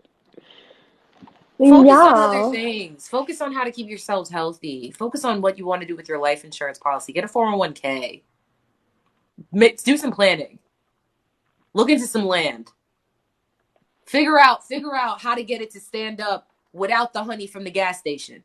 Look into some CMOS. Stop being so weird. Focusing on the wrong thing. Taking a pill and drinking a ginger ale. I'm never getting over it. Y'all are disgusting. That was the nastiest shit. The nastiest shit. Somebody said, get a real bank account. You know, here's the level of desperation I was operating out of. This man, my ex, didn't even have a fucking bank account. And it took me almost 2 years to convince him to get a debit account. A bank Because account, he bro? didn't trust the bank. I'm like, bro, grow the fuck up. Like, how old are you? Everything's not Cash App. Like, I was You should like, have a oh routing my number God. and an account number that doesn't actually only work on your phone. Shit, you know what? Get a Chime. We'll let Chime count because Chime pay you 2 days early. I understand, big dog, but it can't just be Cash App or Apple Pay. Baby That girl, ask yourself, did you get that apartment based off of your credit or his? So then ask me who the table is. He better not come out his mouth sideways if his name is not on that fucking lease. don't ever let anybody come out their neck sideways if their name is not on the lease and they are not paying a majority of the goddamn rent. Don't ever in your life. I sat down and let some fool that was living in my crib rent free punch a hole in my wall and my television. Don't ever, ever in your life. You sit back, you look at that bank statement, filter out withdrawals, okay? Specifically so you can see whose number, whose name, and the dollar amount is going to the complex community people payment portal. For a reminder, bitch. Somebody Don't you said ever in your my life. ex got green dot to this day. Nah, grow up. Grow Not up. green. As long as I'm leasing, I'm single. That's a fact. As long as I'm leasing, I'm single. Until I'm a homeowner, we homeowners. We in this bitch together. And even then, Listen, and what's be so crazy with the narcissistic abuse is that they don't really contribute much to the relationship when you think about it. Just pretty much a headache and a hard time. But I was thinking to myself, these people align themselves with individuals who are already going to take care of themselves. If he has a girlfriend, always, always. I'm not gonna fucking be on the. I'm gonna try within the best of my abilities to make sure that this household is stable, which means the bills are gonna be paid, whatever the fuck, even if that means I have to pay them. As a human male, that'll make you feel pussy. No. Listen, the homeless man gave me all of the insight that I needed on these necklaces. Okay? That man looked me cold in my face and said, this man, talking about the other narc that's now out here just playing with people, this man is living his best life. He tells this girl whatever to do. He drives her car. She cooks. He be at the crib. We be smoking in the garage. He about to come to the studio tonight. You'll meet him. I'll introduce you. He's a very cool dude. He's eating for free off of a woman that he's not claiming and actively cheating on. Okay? And this man said out his mouth, I can't complain about nothing right now. He was happy. Proud even. Because he's getting all his needs met. Everything. He don't gotta pay rent. There's nothing that he's complaining about. Listen, he slithery snakes led his way into your house on some you being nice type shit, and that's nuts. What? Okay? Just Oh, on I'm me like, what's being that face nice. for? Oh no, my mouth dropped because this woman said my ex closed his account because he didn't want child support taken out. Exactly. Hell. Exactly. Straight to hell. In this economy, straight to hell. I'm sorry, sis. If I had it, because I was just dead for 5 days, so I don't have a dollar by name myself. Actually, trying to figure out how to pay my car insurance on Monday. If I had it, I would send you something because I understand the struggle. It's y'all are wasting people's time and hard-earned money. And creating human beings. Is getting better. Rent is getting too high to be playing these kind of games with people's life. Rent getting high and the carry laws are getting looser and looser. Stop playing with your life. I know a lot of girls with high tempers. Okay? Y'all didn't see the video of that one woman that knocked a man in the head with a bowling ball? I am not condoning that behavior whatsoever. But thank you for clarifying. It's That not shit is safe. crazy. It's not safe out here. People are insane. Men and women both included. People are insane. Stop playing with them. She's Stop not playing. just that shit She was knocked him clean terrible. out, bro. I'm just like, but why roll? And then she rolled a fucking strike. I'm like, that's insulting. I didn't even watch the rest of the video. She rolled a strike. Yeah, she clocked that motherfucker. He on the ground, and the person that was filming was like, "Bowl it, bowl it." I'm just like, what is happening right now? Nah, she bowled a strike to add insult to injury, and he's still on the ground, knocked the fuck out. What have we come to in this world, people? I don't know. This is what I'm saying. We are in dark times. Yeah. Nobody gives a fuck about what they do to people. Stop playing with people. Play where it's safe. Inside the house. I play in the house. I play in the house. I play where it's safe.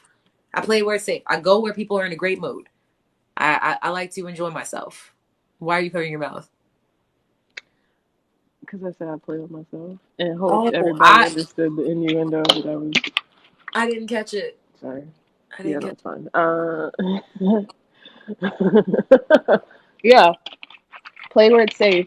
And psychological manipulation is not safe. So respectfully, I'm gonna just chill here with the other traumatized bitches. Hey, gang, gang.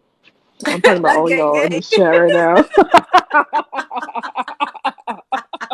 You watching right now, bitch, you lonely. It's okay. It's okay. You're not lonely. You're just alone. And now we're You're not not alone lonely. together. You're just alone. There's a difference. I was lonely as to come to hell terms with last that. year. Man, doing some stupid shit. And then I had to realize, bitch, you're not lonely. You just don't have physical contact. And that's what be fucking you up. Mm-hmm. I'm telling you, I don't ever really feel it too tough because I go to work and I deal with my patients. So I have my coworkers. Well, I had that. And then... Yeah. Motherfuckers got mad because I was just like, hey, come get you one of these. Well, once you start your new internship. Internship? Well, apprenticeship? Yeah, apprenticeship. There you go. Yeah, that'll give me some... I have no desire to fuck that man. Isn't that great? I'm really proud of you. As like an info sex writer, it feels like growth. Because my natural inclination... In my face. Huh? Eggs are too high to be playing in my face. Seriously, you think I'm gonna take you seriously and I just paid $5 for a carton of eggs? Son, be gone. I paid $13. Rid yourself from my presence. Don't play with me. If someone gaslights you, should you instantly cut them off? No. I don't believe in like instant snipping, but like, who the fuck do you be interacting with? No, but not. Also, make sure that you're being gaslit. Make sure Yeah, like gaslit. some shit can just be like a miscommunication. But if you feel like, wait, bitch, if you feel like the whiplash, like your neck is being snapped, just be on your P's and Q's. I like to give people an opportunity for them to fuck up. Like, I've always had the philosophy that I give people the opportunity for me not to like them. Like, I always start out, everybody just starts even playing field.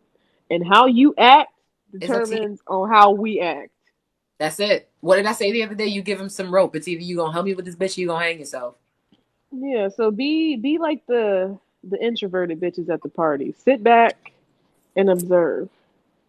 And based off the data that you collect, make a determination. There you go. Yeah. My new therapy work is chopping wood. Being physical helps. We said that earlier. Going to the gym, working out, doing some kind of physical exercise, it helps. My therapy tends to be working, but that's not healthy. I was gonna say, girl, that is not therapy. That keeps your life on. My therapy is do I have therapy?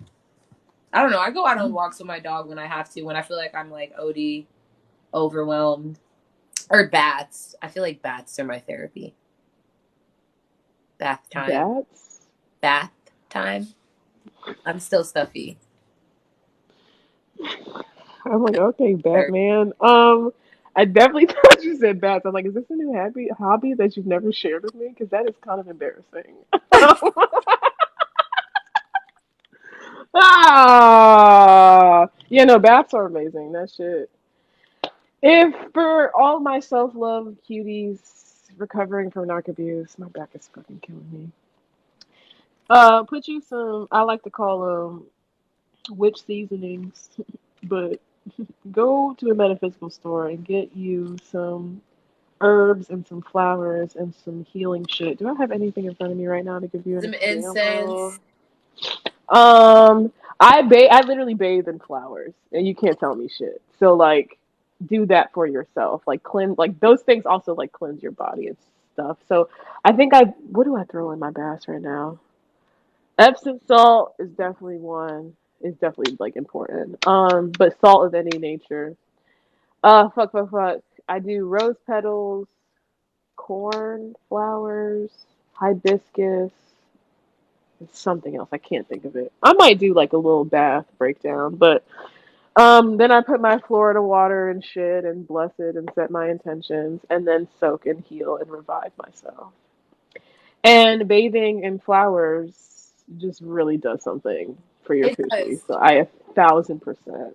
With candlelight, all of that incense, uh, invest in the time that you pour back into yourself. Like, yeah, you can just shower or whatever, or you can like really like be very intentional about it. Like, washing the bullshit off of your body. When stank ass males try to come for me in the comments, I think about that shit and wash it away. Just whatever the fuck serves you or suits you. Um, but whenever you give yourself decompress time, really like go ham on that shit. Like sleep, for example. I do not play about my fucking sleep, even though I don't sleep very often because of depression. But um, I invest in an assortment of different firmness of pillows in certain sheets or certain bedding or whatever the fuck I like. The lighting is important, the smell of the room. All of these things if you're very intentional about them, can you can get more out of them. Opposed to just taking a bath with regular fucking water, just sitting in your whatever the fuck. Like, dress it You up. can make that shit like real sexy. I have the LED lights on. Listen, my Especially whole the house is pillow. very sexy and like very romantic. Exactly. And very fuckable. Because I make love to myself in various ways, not just like rubbing my shit, you know? I don't, whatever. You fucking get it. But yeah, like, uh, shit like that. Just make it sexy for yourself because you deserve it. Because Take you've been care in of a yourself. situation You want with to a be healthy. person who told you you ain't deserve shit. And because of that, you start to believe it. So I'm here to tell you, babe, if you don't put rose petals In your in your bath. bath You know because how you you be deserve buying it. yourself flowers? If you don't buy yourself flowers, start buying yourself flowers. After you start buying yourself flowers, when the flowers are about to start going and you want to take them out and clean up the area, take the rose petals and put them in the bathtub. At least once. Oh, I I think didn't think about that. that's how But I yeah, do it. I don't ever buy if you go to your metaphysical stores, there's like it and it has the purpose of each of like the herbs and shit, like what it's for, like what you're like manifesting or whatever. But yeah, I didn't even think about that. you know, I usually when I do it, I usually do it with like the flowers that I had plant like potted or in a vase or whatever. Somebody said don't use those; they have chemicals. Yeah. Yeah. I've never crumpled up bouquets that I get. I use The farm the grown ones, herbs and I usually shit. let them soak for a little bit before I put them in the bath. Well, they spray them with That shit. is true. I never stopped to think about that. Just go to a metaphysical store. The packets. Let me show you what I'm talking about. The packets are literally like $2. They're not expensive at the football. um, but yeah, no, just make shit real sexy for yourself because somebody told you that you didn't deserve that shit and they were full of shit. So They lied. Thank you, they Miss. really fucking So lied to you. thank you, appreciate it. Did not know. So here we have it. Yeah, jasmine. So I put jasmine flowers, which are use jasmine flowers to attract love, money, prophetic dreams. It's also good for sensual and spiritual workings. So there's that one, and I crush them up so it don't fuck up my drain. Let's see, what else we got? Hibiscus flower. Damn, Evie, get your shit. Right? I can't even read this. The fucking thing came off. To attract love, lust they're used to Is help it? dreams. Fucking can't read the rest of that, but you get the point. Hibiscus. That's what the fuck it looks like. Yeah. See, $3. Not that expensive. And then cornflowers. Cornflowers are used for psychic awareness, ritual, third eye awakening, self knowledge, spirituality, abundance, love, magic, fertility, growth, and creativity. And what's this one? Rose petals, love, luck, divination, femininity, Venus water. So sprinkle this shit in your fucking bath, and I promise you, a dusty motherfucker is not gonna talk to you crazy because you're not gonna allow them because you bathe in flowers because you're a goddess. Got it? It's a mindset. Take a while, You and literally have to cultivate and live in it every single day. Evie, what do it's you also healing too. So you know, once you start seeing how the candlelight glimmers off your titties, you're gonna start acting different. At least I did. So just sit in the bathroom. If you don't got the LEDs, sit in the bathroom, turn all the lights off, and light at least 10 candles. Go to Dollar Tree. It's not that serious. I don't know how big people's bathroom is. I've seen very 10 large bathrooms. candles. You might need a few candles to light a dark room. Two is only two of the 7 days, the regular 2 of the 7-day candles. I would do like 4 of the ones? 7-day candles if you don't have LED lights. Nonsense. If Well, it's she's expensive, guys. So Jesus Christ, rich bitch over here. Who in this economy burning 10 candles, bitch? girl, Anyway, and I do yeah. it. So just like really love on yourself. Like I just took more time to do that, and the more and more I did it, the better I got physically, the better I got mentally, and the better I got at not allowing people to treat me like shit. We still teeter, but it's a growing process. Allowing people to treat you like shit. I don't know about teetering. I think you're doing pretty well not at cutting that shit off at the door now. You think so? Yeah, yeah. I think it's the fact that there are people who are treating you like shit. Hmm, Do you hear this crackhead? I do. I I think she wants do. to go outside. I'm not going though. It's 1:14 in the morning. I just peeped and I'm getting violently hungry. So yeah, we might just end with that. You guys are fucking stellar for sticking around. Like I said before, all of this will be reposted to YouTube. Yes. Um, I don't know how I'm gonna break this one down. This might all be episode 3. I might break it into parts. I don't know. Mr. Wright graced us with his It might be a presence, different so episode with Mr. Wright involved. yeah, I might snip this, but I'm gonna splice it, spliff it, whatever the fuck, so you guys can return to get as much more information as you fucking need. But please, please, please, please, please, please, please, I beg of you, go follow me on YouTube because TikTok is being really nuts, and we can have a lot more fun. We're going to have a lot more On the fun over tube. on YouTube. Yeah, but we Yeah. just got to build up the base for us to continue to do that.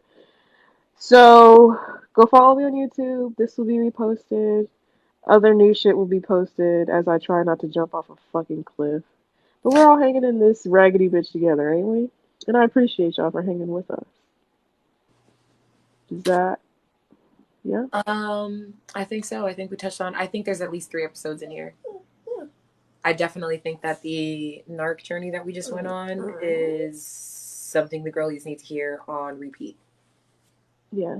Yeah, but Queen Madam Evie has spoken. Bitch, get off she your motherfucking. she's running the chat. If you guys want to know why we're getting off right now, it's because of Evie. Yeah, 100%. she rules how we work. She is the puppet master. She is our madam. We bend to her will and her cute little eyebrows. But She you said guys listen to are that, so. you guys are so appreciated, so loved. If nobody told you today, I am very proud of you. And you matter, bitch. So keep on living. I know this shit sucks. I know it's hard, but you have found a place of safety and refuge. So welcome. Stay a while, but we about to fuck off, so find refuge somewhere else till we come back. Right. If you guys want more of us, hit the follow button. If you're not Please. following already, go to YouTube and hit that subscribe button. Feel free to watch those other videos. Wait for this one to come up. Don't wait for tomorrow because it's not gonna be there tomorrow.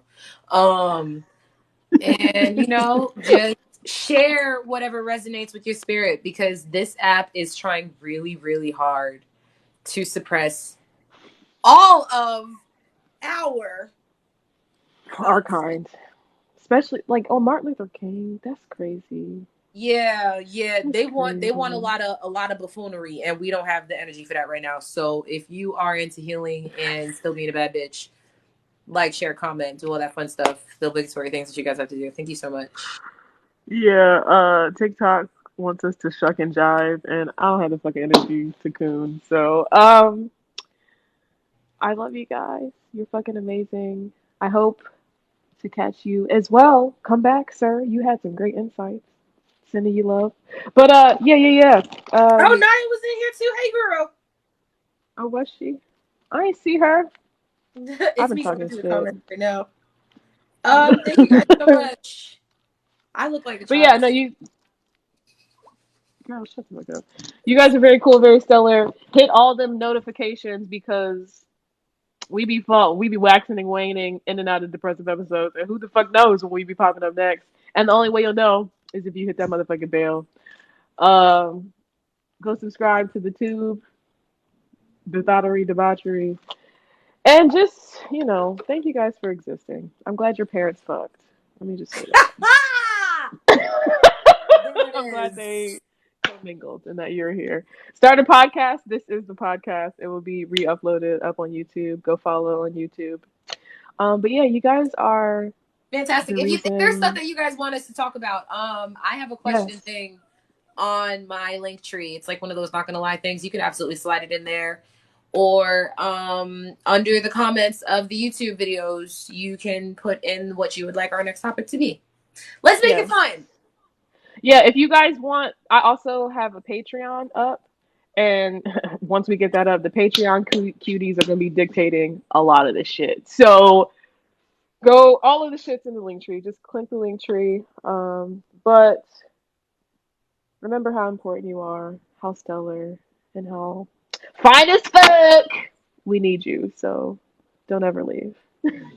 She's still unusually Bre on YouTube. I am still Olive Blue on YouTube. I have no content because I have actively been depressed and trying not to end my shit while also on the brink of death. Very sick. You were very, very sick. I was a few times, and her info is all in her link tree. So you hit the bio in her profile. You tap that little name right there that says unusually Bre. Go to her bio on her profile, and it's in there. Okay. Yeah. Unusually Bre. So I have to go. I love you all to life. And yeah, that's about it. Period. You guys do well. Be swell. Take care. Bye now. Well, there you have it, cutie patooties. Hope you gathered, gleaned something very insightful, something important, something healing from our conversation. I again want to take the time and the opportunity to thank you so very much for sticking around and healing and growing and learning with us. I want to know what you baddies think about today's conversation. If you made it all the way through, comment a purple heart if you made it all the way through. That's how we know the baddie gang be baddie ganging. If you would like more continued extended healing, head over to the Patreon. We're gonna have Sad Girl Hours, which is an open art therapy group. If you're not an artist, don't worry, just grace us with your presence. But each month I'm going to hold a healing circle just so you guys don't feel so alone, and as a way to say thank you to my lovely, beautiful, awesome patrons. Well, I think you've heard my voice enough. Remember, guys, I love you, and I thank you just for your presence and your existence. Special shout out to my patrons. You baddies keep the lights on. I love you all to life. Be well. Mwah.